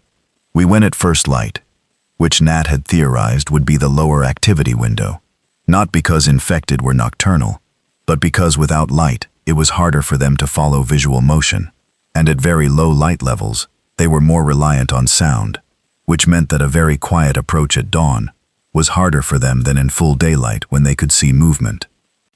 The pharmacy was fine, or fine is the wrong word. It was workable. We went in, Nat and Owen and I, through the propped door that was still propped, with the lights still on. There were no infected inside. The dispensary was at the back, partially locked. But pharmacy dispensary locks are not serious physical security, and the door was hollow core, and Nat's shoulder took care of it in 2 tries. We took everything. I mean that literally. We emptied the dispensary shelving into the bags we'd brought. Everything recognizable as antibiotics, every IV preparation kit we could identify, every box of anything that Diane had put on the list. Paracetamol, ibuprofen, codeine, amoxicillin, metronidazole. Diane had been very specific about the metronidazole, a bag of saline preparations, wound dressings, surgical tape, suture strips, forceps, surgical scissors. We were in and out in 17 minutes. We drove back to the compound. Diane met us at the equipment bay and went straight to Greg. He got better. Not immediately. It took a week, and the metronidazole made him nauseated for the first 4 days. But he got better. By day 20, he was up and working. By day 25, he was helping me on the fence project I'd started on the west slope, which was heavy groundwork and needed a man who was functional. I want to note this because medicine is what we didn't have enough of, and getting it when we did made the difference for Greg, and Greg was one of the better people in the compound during the months that followed. Small decisions, cascading consequences. Day 12, the strange evening. There's something I've been putting off telling you, because it's the part of the early days that I find hardest to explain without it sounding like I was losing perspective. And I wasn't. I want to be clear about that. I've talked to Claire about this extensively, and she agrees with my account. But it was the thing that changed the quality of the nights for me, and it still does sometimes, and you should know about it. I was checking the fence at 10 p.m. on day 12. I did this every night. Walked the perimeter, checked the wire, checked the tin can alarm lines, looked out through the chain link at the tree line. It was dark, but the facility lights gave enough visibility for the immediate perimeter, and I had a torch for the far sections. At the northeast corner of the fence, where the tree line starts about 30 meters away, there was a woman standing in the trees. I could see her through the chain link, barely, because she was in the first row of conifers, and the facility lights barely reached that far. She was in a wedding dress, full length, white or off-white, standing in the trees at the northeast corner of the fence, not moving, not looking at me. Looking, sideways, head slightly turned, toward the turbine hall building, which has a particular low mechanical hum that you stop consciously hearing after the first day, but which is always there. I stood very still for what was probably 30 seconds, but felt much longer. I knew, rationally, what I was looking at. I knew that there were infected in the surrounding area, and that they moved towards sound, and that the turbine hum from the hall was a consistent sound source, and that it was entirely consistent with an infected individual converging on the facility perimeter because of that sound. I knew that infected don't coordinate, don't stalk, don't wait. They just drift toward the sound and stop when they can't progress. I knew all of that, but she was standing very still, much stiller than the infected I'd seen before, who were always in some degree of ambient movement, micro-adjustments, small repetitive steps. She was completely still, and she was wearing a wedding dress. I can tell you now, with the benefit of time, that what she was probably doing was standing in a patch of the hum, where the interference from the trees and the facility building and whatever acoustic phenomenon you get at that corner created a sort of, I don't know, a pocket of the sound that was strong enough to hold her attention completely. That's probably it. She was responding to a sound, and she was in a place where the sound came from multiple angles, and so she wasn't moving in any direction. But at 10 p.m. on day 12, standing at my fence at the end of the worst fortnight of my life, in my own wedding ring, looking at a woman in a wedding dress, standing in the dark between the conifers, that was one of the stranger moments of the whole year. I turned on my torch and put the light on her. She turned her head at the light. She began walking toward the fence. She walked into the fence, stopped, tried to push through it, stopped, pushed again. Tom came at my shout, and we kept watch until she eventually drifted east along the fence line, following some new sound input, and disappeared back into the trees. I went back to the dormitory. Claire was asleep. I sat on the edge of the bed for a while and didn't wake her. I looked at my ring. Then I went to the operations building and made notes about the northeast corner of the fence, the acoustic effect I thought I'd identified, and how we might use it. By day 15, we had a directional speaker rigged in the conifers on the northeast side, aimed away from the compound, running on a timer, 3 hours on, 3 hours off, playing a recorded ambient sound we'd lifted from Tom's old laptop. That corner became one of our most reliable infected draws. We'd pull them toward that corner with the speaker, at distance, and it kept the south and west sides of the fence cleaner. Not every terrible night is a waste. Day 15. The letter from the Ministry of Defense. I told you Bridget found it. I'd set it aside. Now I went back to it. The letter was from a contractor firm called Whitmore Defense Systems, dated March 1991, addressed to the previous site manager. It referred to completion of inventory assessment of the Aldermere Ridge Tunnel, Sector B, as contracted under Defense Infrastructure Memorandum 894041. It mentioned that the tunnel entrance had been formally sealed in accordance with DOE specifications, and that additional access via the upper maintenance shaft remains the responsibility of the site operator. I took the letter to Tom. Ridge Tunnel, I said. He looked at the letter for a moment. I've heard mention of it, never found it. Previous manager told me once there was a wartime access tunnel into the mountain, something from the 40s, that had been used by the military at some point for storage. I assumed it had collapsed or been filled in. He said it was sealed, not collapsed. He said there was an upper maintenance shaft. Tom looked at the operations building wall, the direction of the turbine hall, the direction of the mountain beyond it. The upper maintenance shaft. That'd be the one above the turbine hall, the one I've never been down, because it's listed as decommissioned on the drawings. Can we open it? A pause. I've got the master key set for every access point in this facility. We opened it 2 days later, after I'd spent 48 hours being careful about it, making sure we had lights and ropes, and that multiple people knew where we were going. Tom and I went down the maintenance shaft first, a concrete-lined vertical shaft, about 8 meters deep, with an iron ladder fixed to the wall, leading to a horizontal passage running in the direction of the mountain. The passage was unlit, dust-thick, and ran for about 60 meters before it hit a steel door. The steel door had a mechanical lock, not electronic, and the key in Tom's set marked T9 Upper Access fitted. Beyond the steel door was the Ridge Tunnel. It was not what I expected, and what I expected was a rough wartime access tunnel. What it actually was, or what it had become, was something more substantial. The original tunnel was there, yes, rough-cut stone, perhaps 40 meters of it, and at the end of that was the DOE sealed section Tom had mentioned. But between the original entrance and the sealed section, someone in 1983 or so, the dates on the installation markings suggested, had put in a reinforced concrete lining, electrical conduit, ventilation ducting, and a series of metal shelving units that went almost to the ceiling. The shelving was mostly empty, but the structure itself, the reinforced lining, the ventilation, the conduit, the space, was something a structural engineer would look at and think, this was built to be used for a long time. It was about 12 meters wide and 40 meters long. After the ventilation was running, it was dry and ambient, and the structural integrity was sound. I spent 4 hours of the next day checking it systematically, the way I'd check any assessment on a site. The concrete lining had minor shrinkage cracking in a few places, cosmetic, not structural. The foundation was solid, cut from the bedrock. The sealed section at the far end was a poured concrete plug, as permanent as anything I'd seen.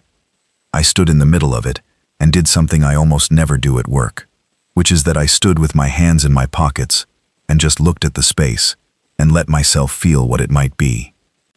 "What are you seeing?" Dale said from behind me. He'd come down with me for the structural assessment. "A lot more than a tunnel," I said. I went back to the compound and didn't say anything for 2 days. I was thinking. Day 20. The hard meeting. By day 20, we had 19 people in the compound. The dormitory blocks could sleep 22 at a squeeze. The food stores had, at full capacity, been recalculated down to 4 weeks at strict rationing, which meant some uncomfortable maths on the whiteboard in the operations building. I called a meeting, not a polite briefing, a proper meeting with everyone present, in the main room of the operations building, which Tom had been using as a common area. I said what needed saying without padding it. We had 4 weeks of food at current numbers. We had sustainable power and water. We had a defensible perimeter that was better than it had been but was not, if a significant number of infected found us, going to hold indefinitely. We had a tunnel in the mountain that was structurally sound and had been designed for long-term occupation and was the best option I could see for a permanent location. I showed them the basic layout. I explained what needed to happen. The tunnel needed ventilation improvement, lighting installation, sleeping provision, a water supply. The ventilation was already partially there. The electrical conduit meant we could run power from the facility. Water was the hard part, and I'd been thinking about it, and there was a solution involving a gravity-fed pipe from the upper section of the dam system that was achievable given the materials we had. I said, "This is a plan, not an order. People can disagree. People can suggest alternatives. But this is what I think we need to do." The room was quiet for a moment after I finished. Roy was the first one to speak. He'd been one of the quieter members of the group in the first 2 weeks. Not absent, not disengaged, just operating in a mode I recognized in older men, which was doing the practical tasks quietly and watching the larger picture. He said slowly, "How long to get it to a livable standard? 3 to 4 weeks if we work steadily and don't have major interruptions. And in the meantime, we keep the compound running and we do the tunnel work in daylight shifts." Roy nodded. That slow nod again. Walt had a question about the food situation during the tunnel project, specifically that the project required physical labor, and physical labor required calories, and did I have a plan for getting more food? I told him I did, and I'd get to it. But yes, additional supply runs were part of the plan. Diane had a question about medical supply in the tunnel versus the compound, and we talked through it. The 2 teenage brothers, Tyler and Jack, exchanged a look that I couldn't read, and then Tyler said, very quietly, "Are we actually going to be okay?" He said it like he'd been wanting to say it for 2 weeks and hadn't found the moment. I looked at him.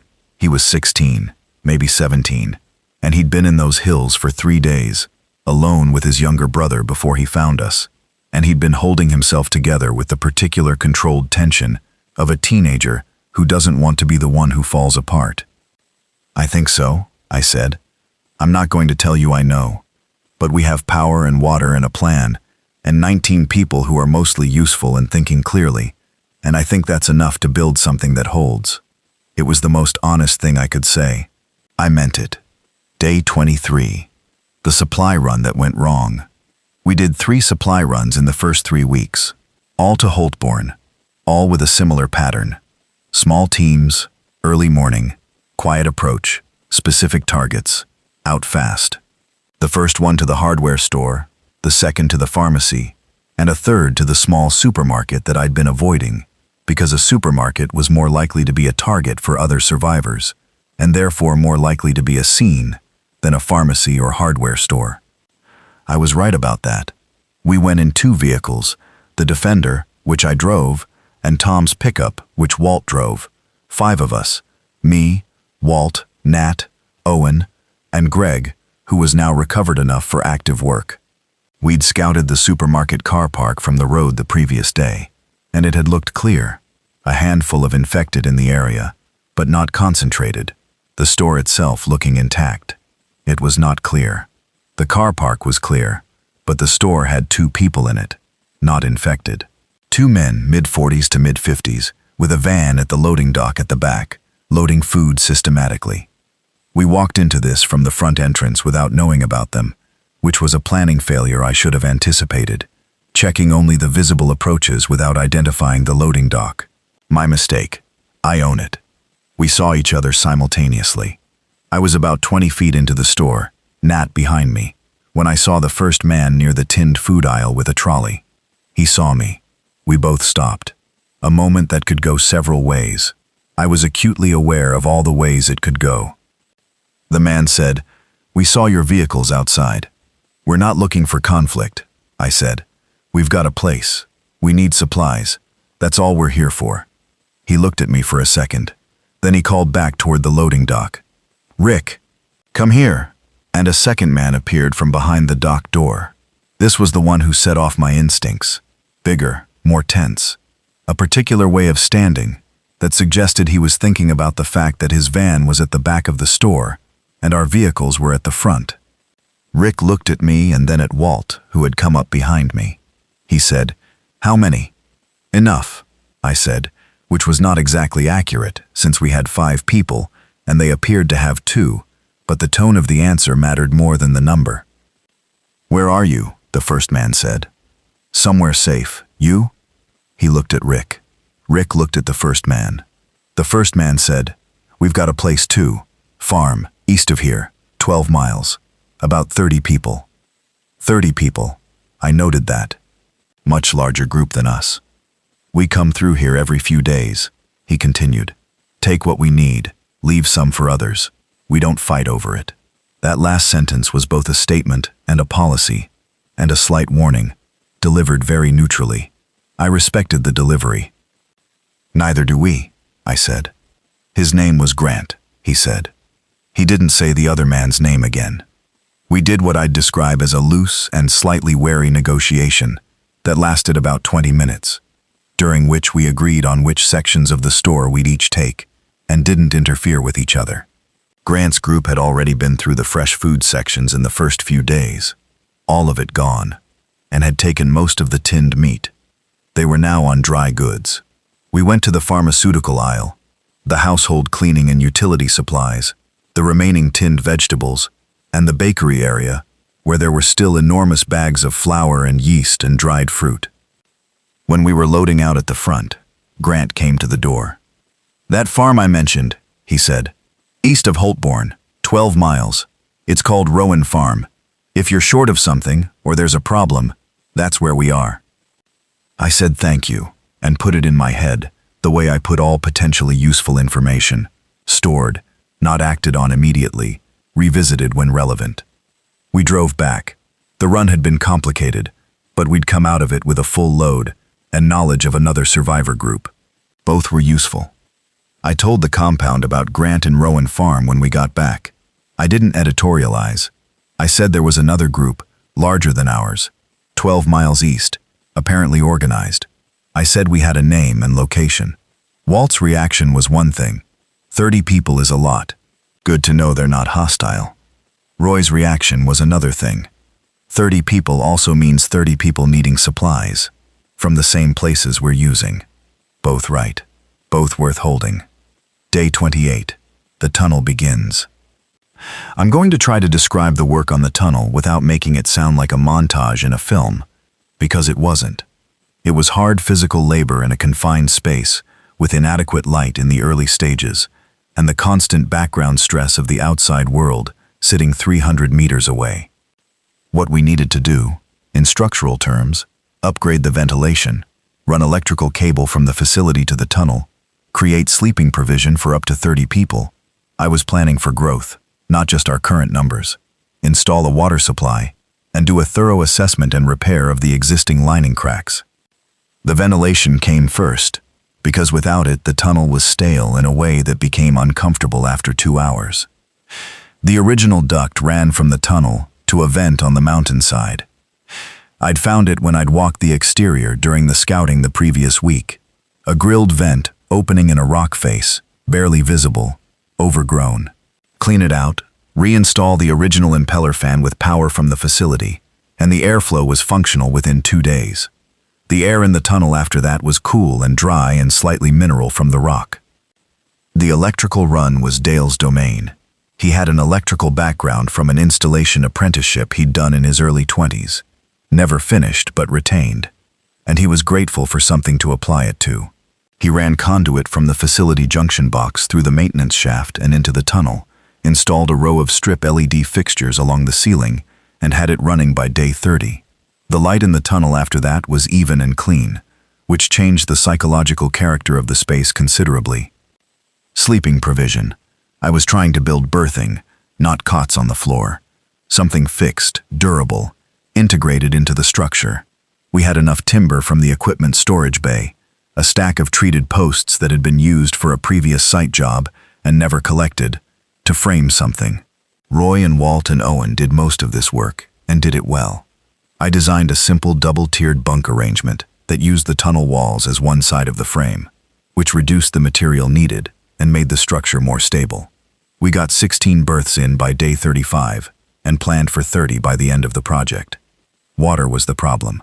The gravity feed pipe I'd described in the meeting was theoretically sound, but required running pipe from the upper dam system through about 90 meters of terrain and down through the mountain shaft, and the joining of the existing pipe network to the new run required a coupling size I didn't have and couldn't immediately find.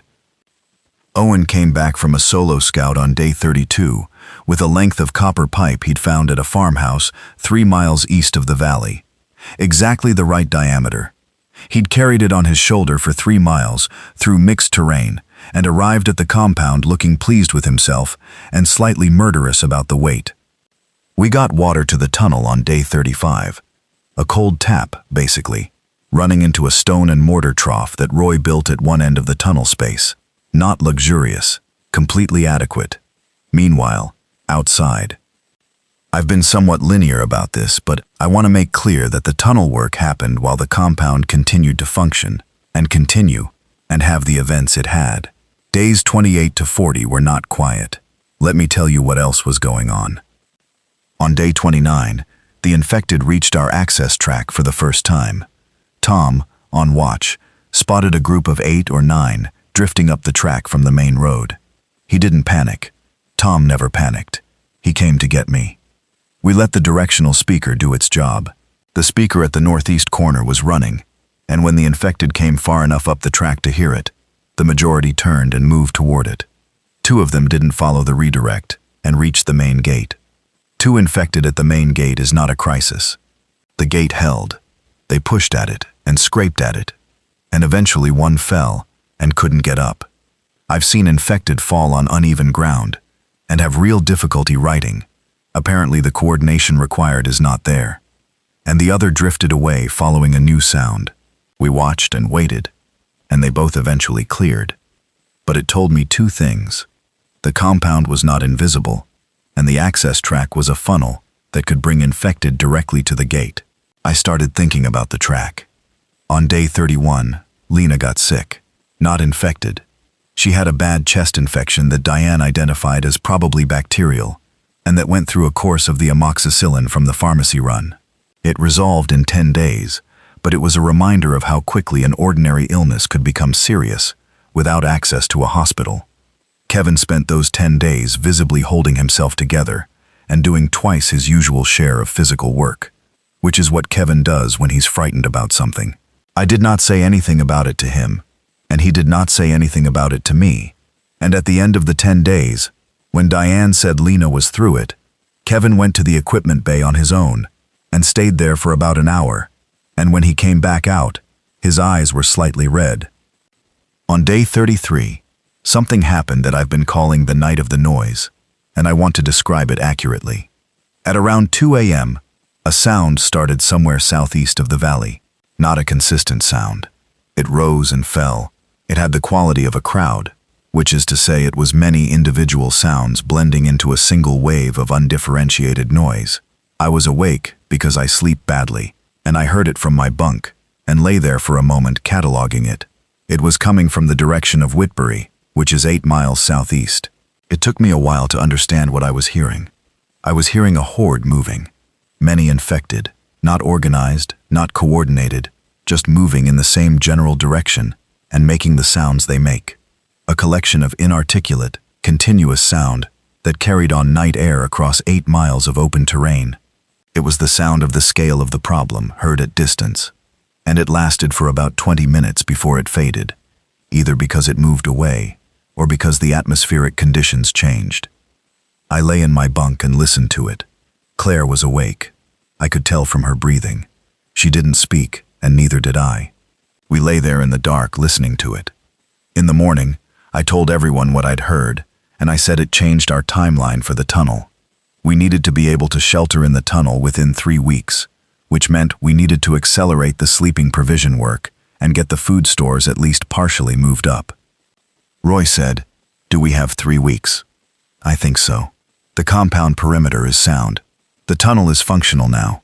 We could use it in an emergency today if we had to. But I want it to be a proper habitat, not a last resort." Roy nodded. That slow nod. "Tell us what to do." Day 38. The first twist of the humankind.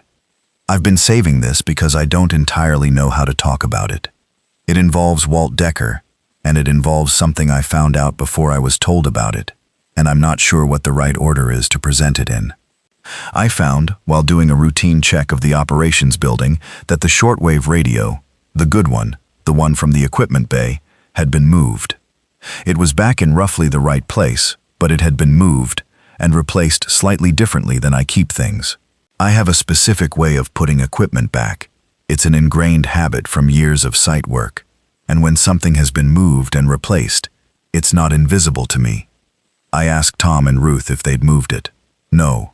I asked Dale if he'd been on the shortwave. No. I asked Kevin. Number.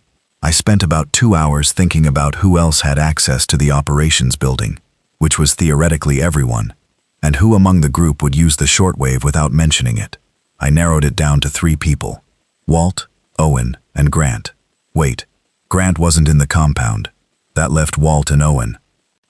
I did something I'm not proud of, and which I mention, because it's the kind of thing that the record should include. I rigged a simple telltale on the shortwave before I went to bed on day 38. A thin thread of cotton between the dial and the body of the radio. The kind of thing you'd only see if you were looking for it. If the radio was used, the thread would be displaced. Day 39 morning. Thread displaced. I went to find Walt. Here's the thing about Walt that I want to be fair about. He is not a bad man. I want to be clear about that. What he had been doing on the shortwave was transmitting our location, approximately, to Rowan Farm, to Grant's group. He'd found their broadcast frequency when he was on an authorized check of the shortwave, and then he'd made contact, and then he'd been keeping in touch, telling them about our resources, telling them about our numbers, telling them about the tunnel project. When I sat down with him and put it plainly, "I know you've been using the radio without telling anyone. Who are you talking to? And what are you telling them?" He was, to his credit, honest. He didn't deny it. He told me exactly what he'd been doing. And he said he thought it was the right thing because a group of 30 people and a group of 19 people would be better off knowing about each other and potentially combining. "You might be right about that," I said. "The problem isn't the idea. The problem is that you made that decision for everyone here without telling anyone." He looked at me. "I wasn't sure you'd agree. You weren't sure I'd agree, so you did it without asking." A pause. Yeah, I sat with that for a moment. I wasn't angry the way I might have expected to be. I was calculating. 30 people, 12 miles east, now knowing approximately where we were and what we had. That was the information I was working with, and the question was what to do with it.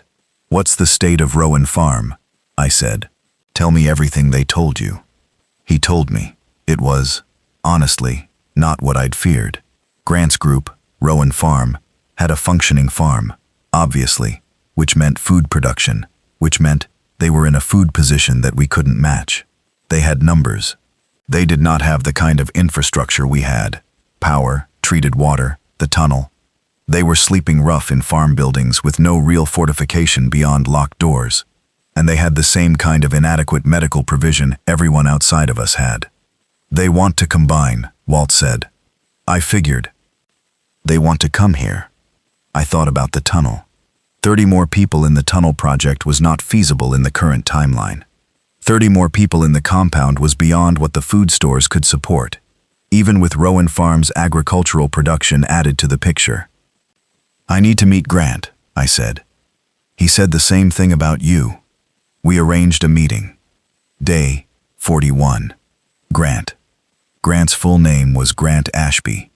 He was 51, an ex-Army logistics officer who had retired and moved with his wife to the countryside 8 years prior, and had been quietly building a network of like-minded people since long before the outbreak, not in a survivalist way, or not only in that way, but in the way of someone who looked at the fragility of supply chains and thought seriously about what came after disruption.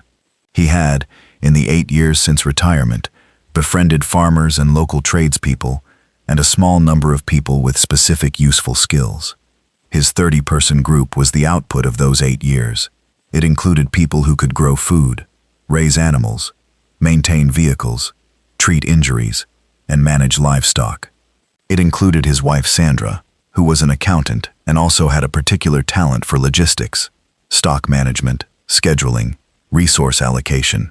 It included 2 former police officers and a man named Brian, who had been a rural veterinarian and whose medical knowledge, while technically veterinary, was applicable in enough situations to be highly valuable.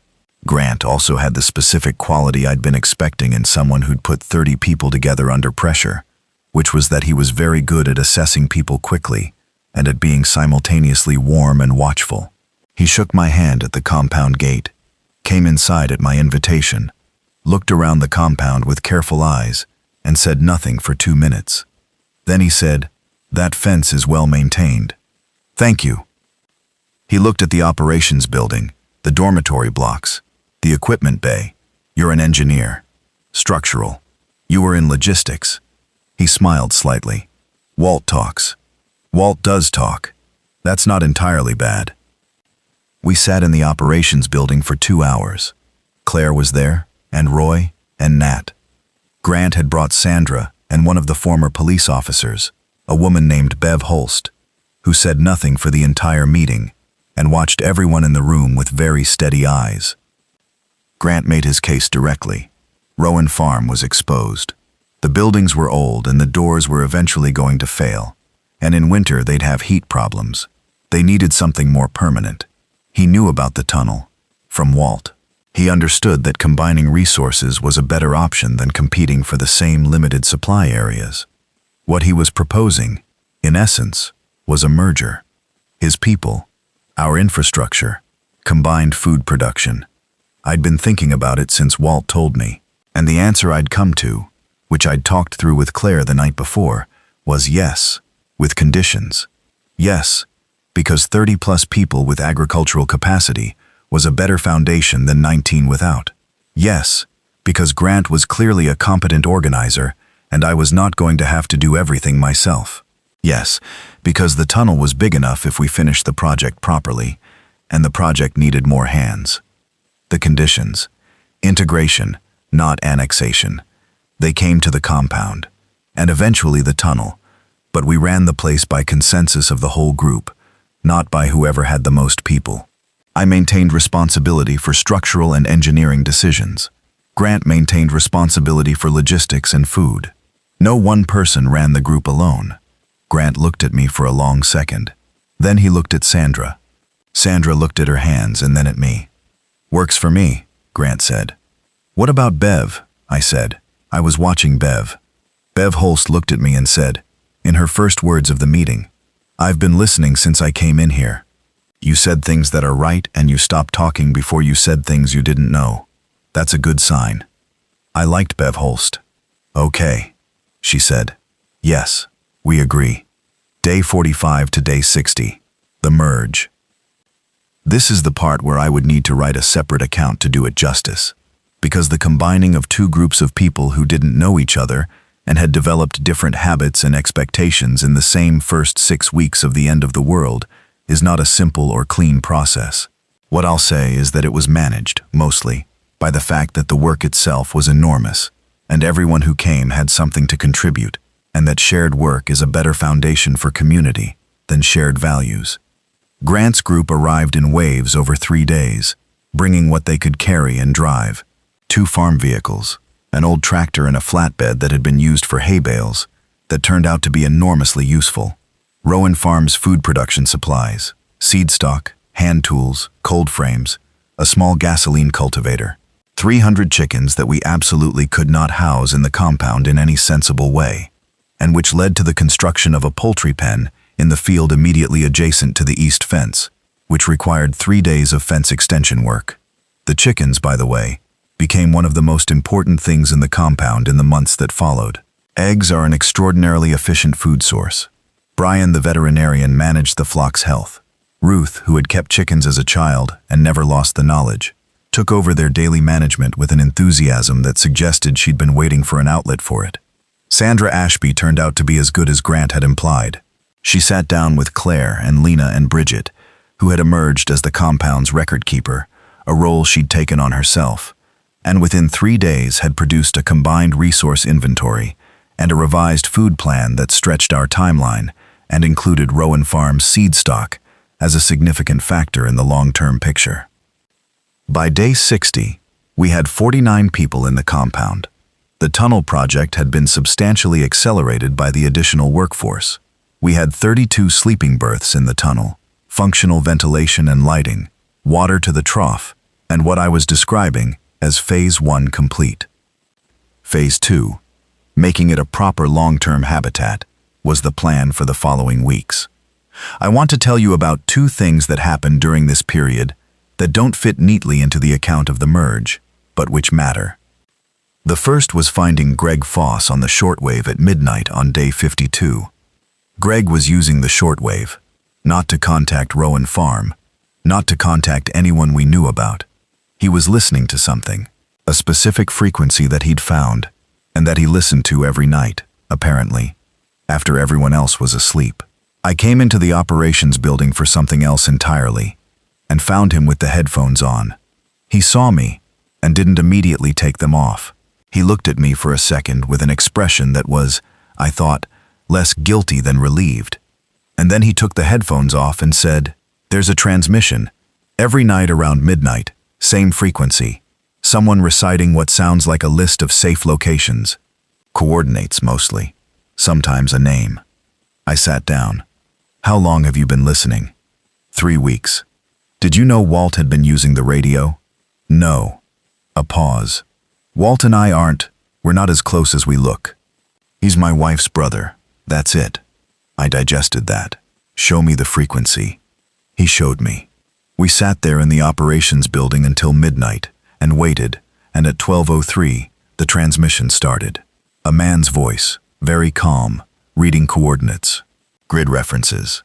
I realized after a moment. UK Ordnance Survey grid references. He read 20 of them, then a brief gap, then a list of names, place names, not personal names, then silence. The transmission was less than 4 minutes. "What are the locations?" I said to Greg. "I've been plotting them." He had a printed OS map that he'd taken from the operations building map cabinet, and he'd marked them. I looked at the map. The marked locations were spread across a roughly 100-kilometer radius from our position. A hospital, a school complex, a military training facility, a water treatment plant, 2 farms, a railway depot. Someone was broadcasting, nightly, a list of locations that were either occupied by survivors or believed to be safe. Someone with enough coordination capacity to have collected this information and enough communication equipment to broadcast it. "You've been keeping this from us," I said. I was working out what it meant before I said something. He looked at me. I was worried if I told people too early, they'd want to go to one of those locations. And I didn't know yet if any of this was real. "I thought about that," It was not the most transparent thing anyone could have done. It was also understandable. From now on, what you hear on that radio, you bring to me first thing in the morning. Every morning. Yes? Yes. Good. I got up to go. Then I stopped. Greg, your wound. You're okay now. He looked slightly surprised that I'd asked. Yeah, Diane was thorough. You're one of the more reliable people we've got. I want you to know that. He nodded. Nothing more was said. Day 56. The man at the fire track. The fire track on the east side of the valley. The one that came in from a lower elevation.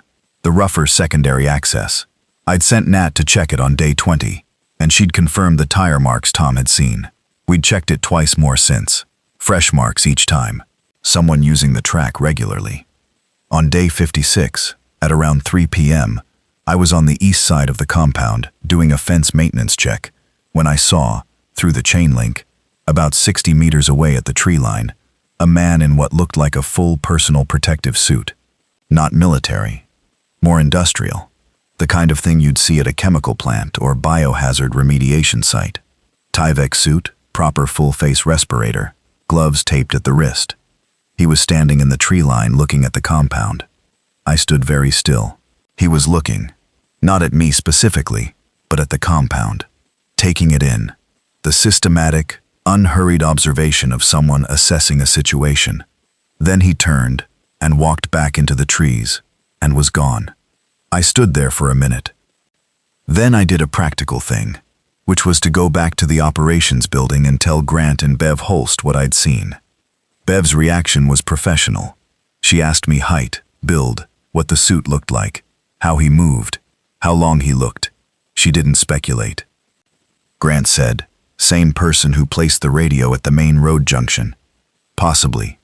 Someone who knows what they're doing, and who hasn't come to us. Which means they either don't need anything from us, Grant said, or they don't want us to see what they have. We increased the watch rotation on the east fence after that. On day 61, a note appeared, pushed through the chain link on the east fence, between the 3 a.m. and 5 a.m. watch periods. A folded piece of paper, A5, typed, not handwritten, text on it. No signature. The note said, there are organized groups using infected movement to push survivor locations. They track large infected movements and follow behind the clearance. They know about the hydroelectric compound. They are planning to come in force before winter. This is not a threat from me. This is information I believe you need. No name, no return address, no indication of who or where. I called a meeting that morning. I read the note aloud. I watched the room. The room was quiet in a specific way that meant everyone was doing the same thing I was doing, which was deciding what to believe and what to do with it. Grant, because he's Grant, said first. Someone has deliberately followed large infected movements to find survivor locations. That's a functioning tactic. He didn't sound horrified. He sounded like a logistics officer who had just been told the adversary had a working plan. Bev said, who do we know who might have this kind of intelligence? The man at the fire track, I said.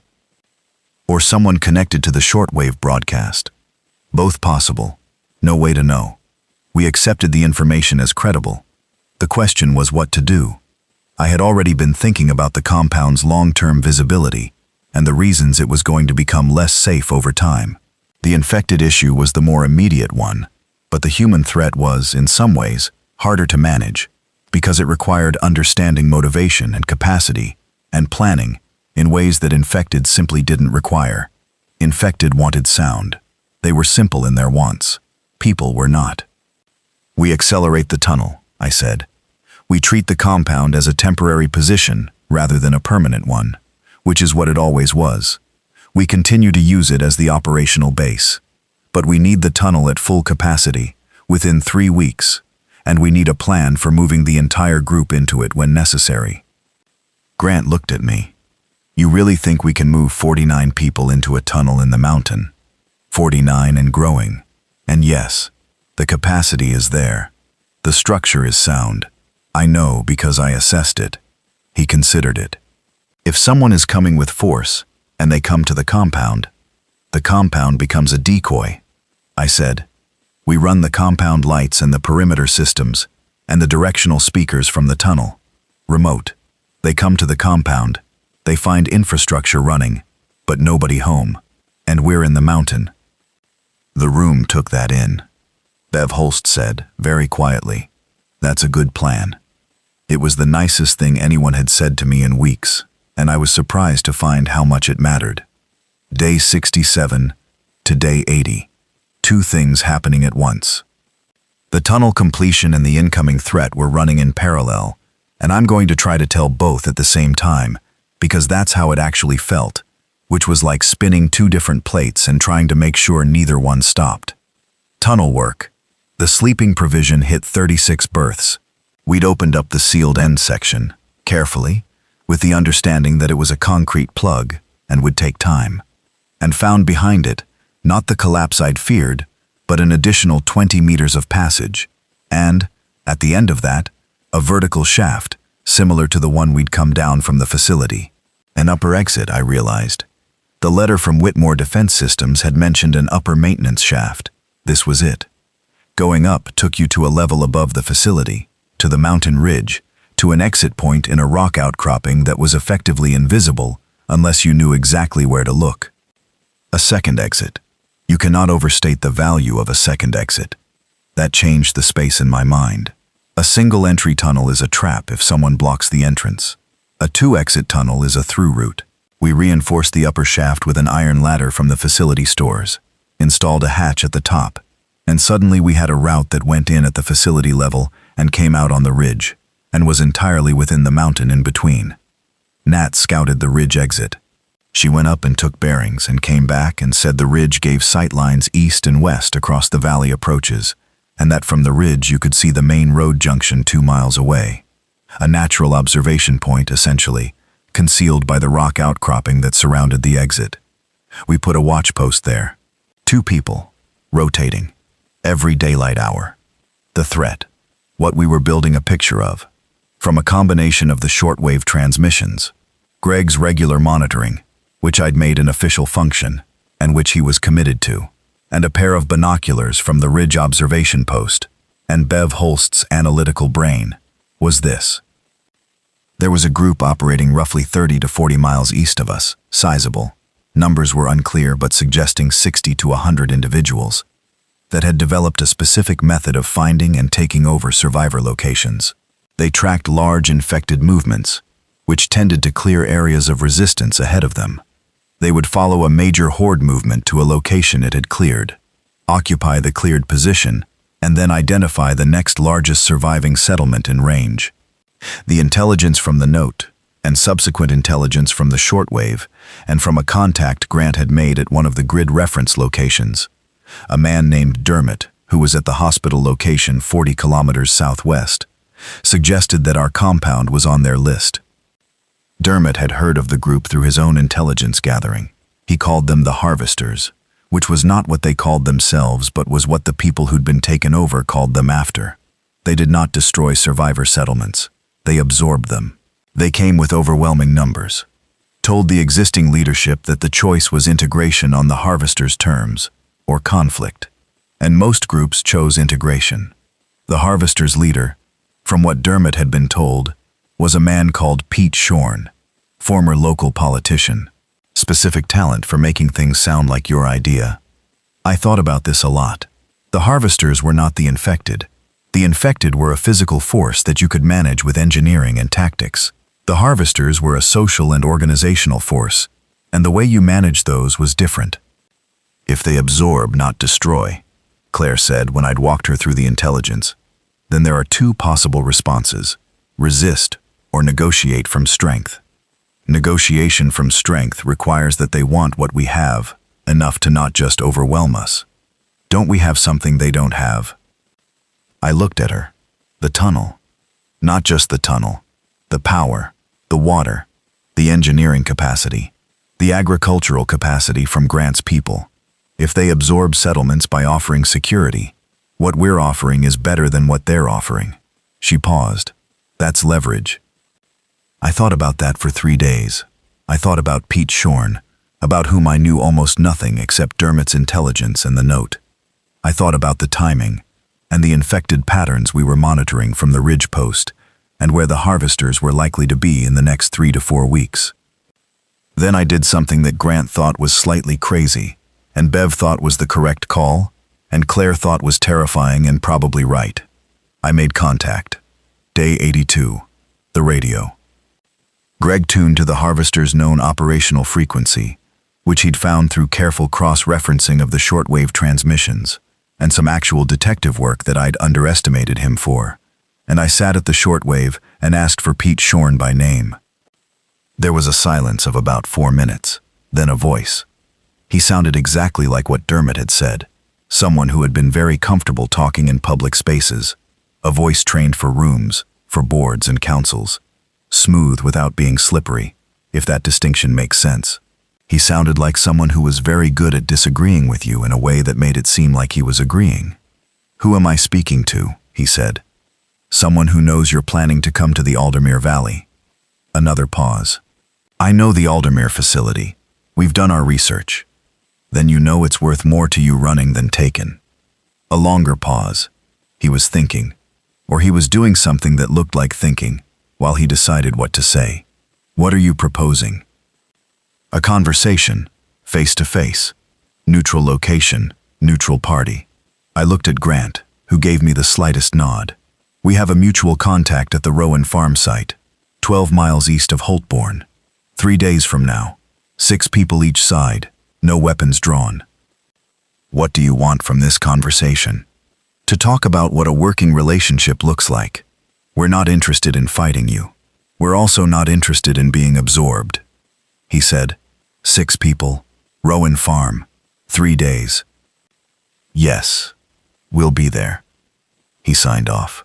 I sat for a moment with my hands flat on the desk. Grant said, from the chair across the room, "You know he's going to come to look at us, not to negotiate." "I know." "So we use that." "Yeah." I looked up. "We let him look at what we want him to see. The Rowan farm meeting is the part where I have to be honest about how it could have gone wrong, and didn't only because of luck as much as planning."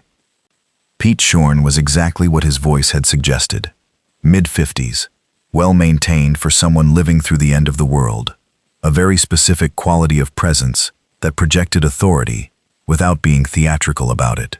He'd brought 5 others, including a young man who stood to his left at all times, and who I read, and Bev confirmed afterward, as his security, someone trained. The others looked like a cross-section of a reasonably competent survivor group. Practical clothes, alert eyes. We'd brought Grant, Bev, Claire, Nat, and Owen. I'd brought Claire for reasons that were partly personal and partly deliberate. The 2 of us together communicated something about the kind of group we were that I couldn't convey alone. Shorn's opening was well prepared. He talked about the scale of the problem, the need for coordination, the unsustainability of small fragmented groups, the logic of consolidation. He was persuasive enough that I could feel, in the room, some of the Rowan farm people responding to it with something that was almost recognition. He was right about the logic, which is always the most dangerous kind of wrong. When he'd finished, I said, "I agree with most of that. Where do we disagree?" He looked slightly surprised. "You agree. With the logic of coordination, not with the specific terms you're offering everyone else. What have you heard about our terms?" "Enough." I held his eye. "Here's what we have.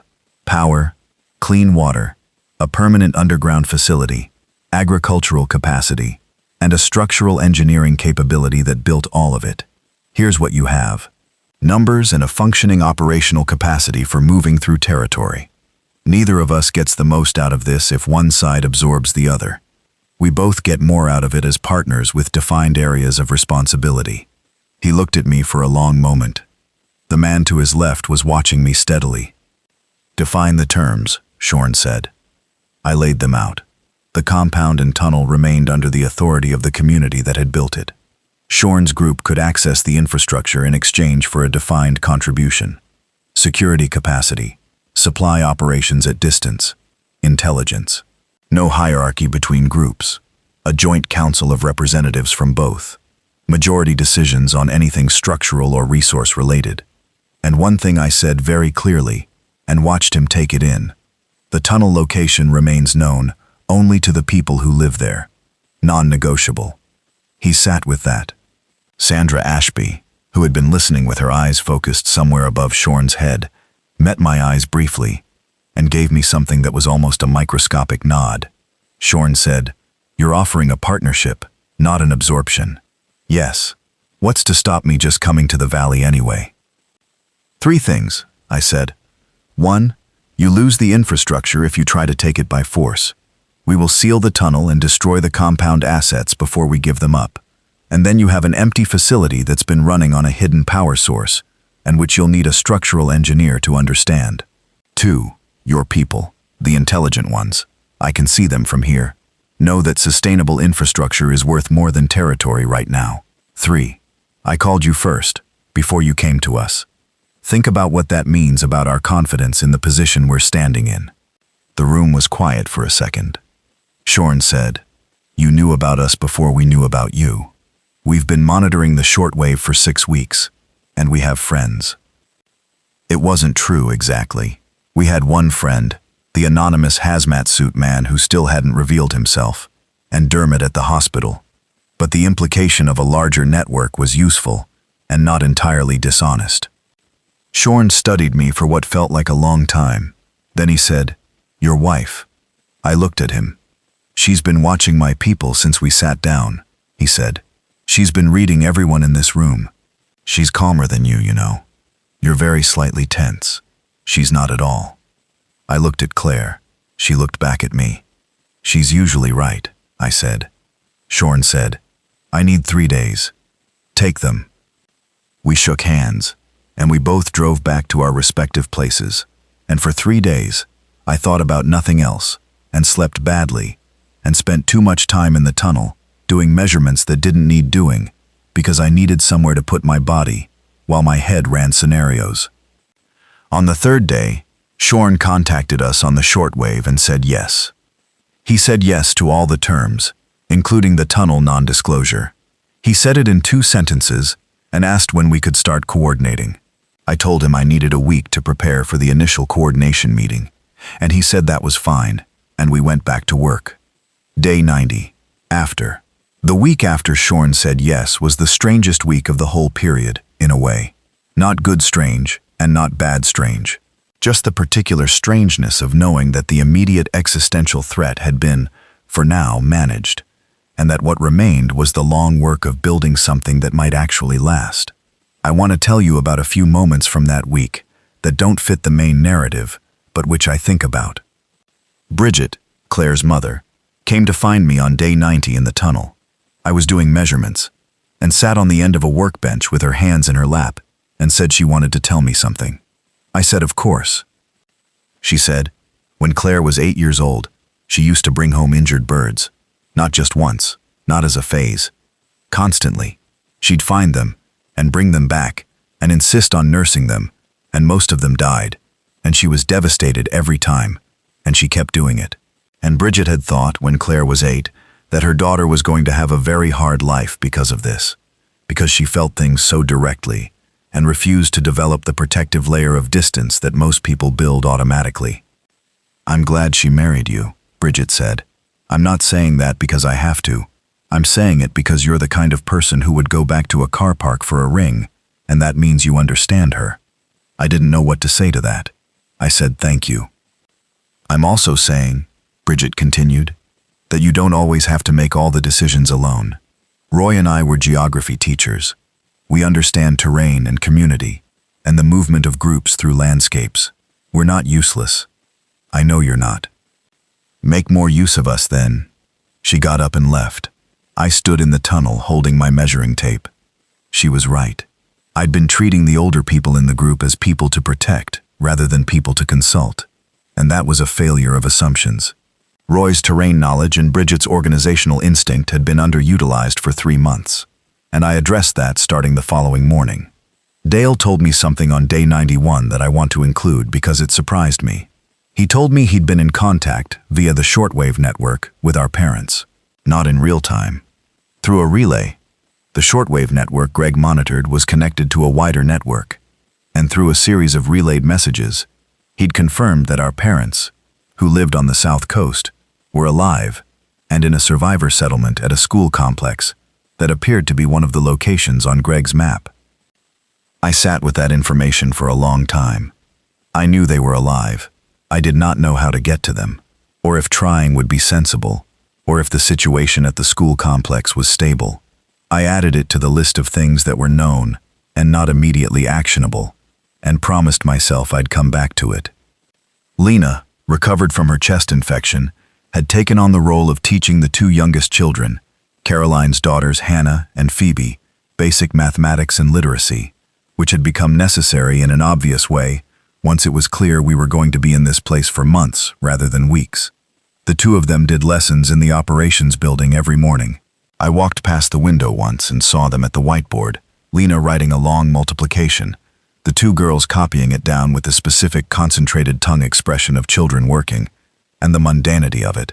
The absolutely normal mundanity of a maths lesson happening in the operations building of a hydroelectric maintenance compound in the 4th month of the zombie apocalypse was the most unexpectedly moving thing I saw in the entire period. Day 95. The thing that never resolved. I told you earlier about the hazmat suit man, the person at the fire track, the directional radios, the note. I say he because the build suggested male, though I couldn't be certain, appeared twice more in the period after the Shorn agreement. Once, on day 88, at the ridge exit of the tunnel, Nat was on watch, and she heard the upper hatch open from outside, and came up to investigate, and found a canvas bag inside the hatch that hadn't been there before. In the bag, 5 boxes of veterinary antibiotics, 2 sealed surgical kits still in manufacturer packaging, a printed sheet of paper with 20 more grid references and brief notes on each, and a small folded note that said, in typed text, "The East Mountain Road becomes passable in February. It runs 14 kilometers to a valley with a working mill, and 63 people who need what you've built. They know I'm sending this. They're waiting. No name." The second appearance, on day 94, from the ridge post, Owen spotted the hazmat figure on the eastern ridge, half a kilometer away, watching the valley, not moving. Owen watched back through the binoculars for about 20 minutes. The figure eventually moved north along the ridgeline and disappeared. I have told you we never found him. That remains true. We followed the East Mountain Road in February, as he said, and we found the valley and the mill and the 63 people, and they told us that someone called the Walker had been moving between survivor locations for months, carrying information and supplies, and veterinary antibiotics, and that they'd never seen his face clearly, and that he'd refused every invitation to stay. I thought about the directional radios, the care with which he managed the infected near the main road junction, the precision of the intelligence in the note, someone who had decided, for reasons he kept to himself, to be useful to the network without being part of it. I hope he's still out there, if I'm being straight about it, moving between places, carrying things, sending people where they need to be, because there's a kind of help that only works if the helper stays outside, and I think he understood that about himself. Day 100. What we have. By day 100, I want to tell you what the compound and tunnel looked like, because you asked for the full account, and the full account includes the current state.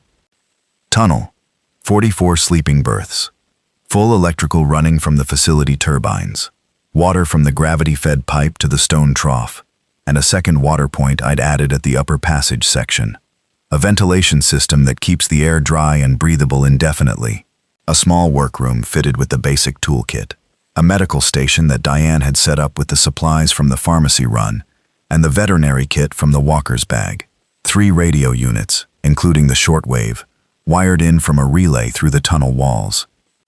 Compound. The original buildings, now in significantly better repair than they'd started. The fence had been upgraded twice.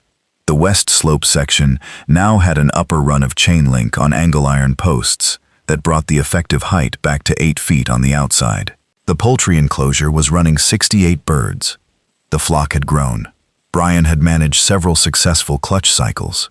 The small kitchen garden that Caroline had started on day 30 had been expanded by Sandra's team into a proper growing area, using the Rowan farm seeds. People 61 in the compound and tunnel combined, including the families and individuals who'd arrived in the weeks since the Shorn Agreement began to work, and several people from the Mill Valley who'd come to us rather than us going to them when they heard about the tunnel. Food, sustainable, with rationing still, but rationing at a level that was livable. The chickens and the growing area were reducing our dependence on the stores, and a supply operation run by the Shorn Group's people was bringing in materials from a range of locations within a 30-kilometer radius. Medical. Diane had been joined, since the Mill Valley connection, by a recently retired GP named Howard Griggs, who had been at the mill, and who was, in Claire's words when she met him, the most relieved person to be useful I've ever seen. Howard and Diane and Brian the vet formed something that was not quite a hospital and was much better than nothing. Security. Bev Holst was running a watch schedule that covered the ridge post, the compound perimeter, and the access road at all hours. She'd trained most of the able-bodied adults in basic perimeter and watch protocols. She had the two former police officers from the Shorn Group and Owen, who had turned out to be the best natural watch presence I'd seen, quiet and patient and very alert. The infected, still present in the surrounding area. The directional speaker arrangement had been expanded. 5 speakers now, running on timer rotations, positioned by Nat after weeks of careful observation of infected movement patterns. The speakers created a managed perimeter of sound that drew infected toward specific points, away from the compound and the access track. It was not perfect. We'd had 3 significant fence encounters since day 60, but it was demonstrably better than no management. And what Patrick had said to me, on the terrace of Havermill Estate on the evening of my wedding, the venue has 140 people. You cannot help the venue, you can help the people who are with you. I think about the 140 people a lot, the ones we left. I think about Philippa, Claire's aunt, who we have no information about. I think about the man on the bridge railing, and the family in the people carrier on the B road, and the gas station where the man was standing, with his arms at his sides looking at his phone. I think about the wedding dress in the trees. I think about what happened to the Havermill Estate, which the Shorn Group scouts passed through in November and reported as empty, structurally intact, which means the building is there, and the string lights are there, and the slightly warm champagne glasses are still on the tables, and the DJ's equipment is probably still set up, and nobody has touched any of it in 3 months. Claire says she doesn't want to go back. I said I don't either. We both know we probably will, eventually, because buildings are resources, and Havermill is a solid stone house on a large property, and we're going to need all of that. But not yet. The ring. You asked about the ring. Both of us. Mine, you know the story of. It's on my finger and it's scratched from the work, and there's a small nick in it from when a chisel slipped in the tunnel construction. And I'd say it looks worse, but it doesn't. Actually, it looks like something that's been used. Claire's, she had it on when we left the reception, obviously, and she's worn it since, and it's also scratched now from the work she does, the inventory and the garden, and helping Diane on difficult days. We don't talk about what the rings mean the way you might expect. We don't say things to each other like, "These represent our commitment. These are a symbol of hope and endurance." We're not those people, neither of us. What we do is we notice them. When one of us is doing something, fixing something, writing something, carrying something, and the ring catches light or catches attention, one of us will sometimes just look at it for a second, and the other one will notice that look, and there's a thing that passes between us that doesn't need words. We got married at Havermill Estate. We didn't plan to be here. We didn't plan any of this. 98 people are going to sleep in the mountain tonight because of decisions we made on a road in the dark, with the radio saying isolated incidents and the petrol station full at 10 p.m. on a Tuesday in September, and I still don't entirely know what to do with that. What I know is what's next. The Tunnel Project Phase 3. Expand the upper passage. There's more space in the mountain than we've opened yet, and I know it because I've been doing the calculations, and the acoustic mapping tells me the rock on the north side of the upper passage is different from the south. Looser, I thought at first. But no, it's a different geological layer. And what it means is there's a cavity on the north side, behind about 8 meters of that looser material.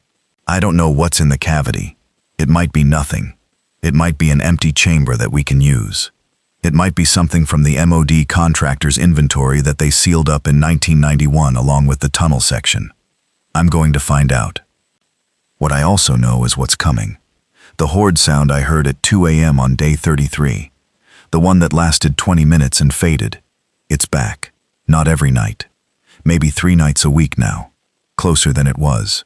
Not close enough to be immediate, but the direction hasn't changed. It's coming from the southeast, which is the direction of the larger urban areas, which have had 3 months of population density and confinement, and the spread that comes from both of those things. Bev Holst has been plotting the sound events on a map. The pattern says something significant is moving in our direction, slowly. As large infected concentrations move, they fragment and reconsolidate in directions driven by whatever sound sources they encounter. We're currently not a sound source they can hear. The compound's management of noise has been careful. But you cannot manage this indefinitely, and at some point, the sound management stops working, and what's out there in the southeast simply arrives. I've said this to the full group. I've said it directly, in the meeting on day 98, which was the last meeting I held before I started recording this account. I said, the mountain is our plan. The tunnel is why we're going to be okay. And phase 3 of the tunnel project starts next week. And when it's done, we have capacity for 150 people if we need it, and water and power, and 2 exits, and a growing area in the upper valley, and a radio network reaching 63 people in the Mill Valley, and whatever else Greg finds on that shortwave. I said, we are not waiting for what comes next. We are getting ready for it. Then I came here to the operations building, and I sat at the supervisor's desk, and I started talking into this recorder. There's one more thing I want to tell you before I stop. On day 92, I was in the operations building late, after everyone else had gone to bed. I was going through the tunnel phase 3 schematics by lamplight. The generator power goes on reduced output at 11 p.m., and we use lamps after that, which is something we've normalized so thoroughly that it no longer registers as unusual. The door opened and it was Claire. She came and sat opposite me on the other side of the desk. She had tea. She'd made tea somehow, quietly, in the kitchen. And she put a mug in front of me and wrapped her hands around her own mug and looked at the schematics for a moment. Phase 3, she said. Yeah, the cavity in the north wall. You read the notes. I read everything you leave out. She looked at me. What do you think it is? I don't know. What do you hope it is?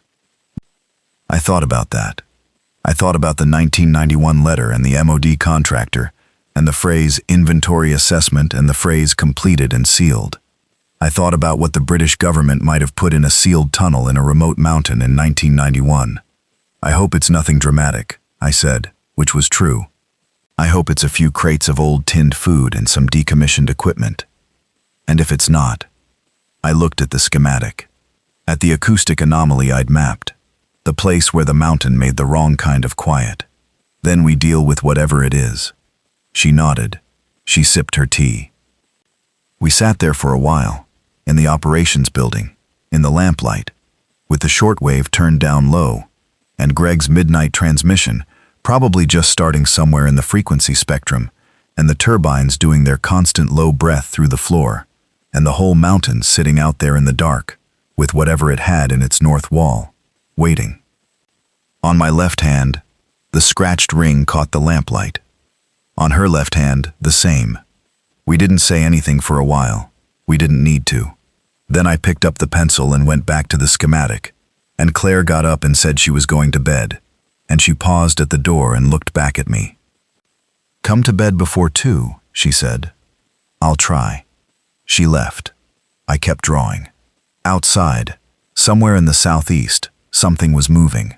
Large and slow and following sound toward the mountains. The way it always had been. The way it always would be. Until something stopped it. The sound management wouldn't hold forever. The compound couldn't hold forever. Nothing holds forever. Except rock and water. And whatever you put your hands to carefully enough. For long enough. I knew what the Phase 3 excavation was going to find. I didn't know how I knew, but I did. The acoustic profile was too consistent, too hollow. There was a space back there, and it was large, and it had been there since 1941, when the original workers who cut the first passage through the mountain broke into it, and then sealed it. And then 50 years later, the contractors came and sealed the tunnel end and wrote their letter and went away. Whatever was in that space, we were going to find it, and it was going to change things again. In some direction I couldn't predict yet. The way every discovery on this site had changed things in directions I couldn't predict. The ring caught the light again when I moved my hand across the schematic. I left it on. I kept drawing.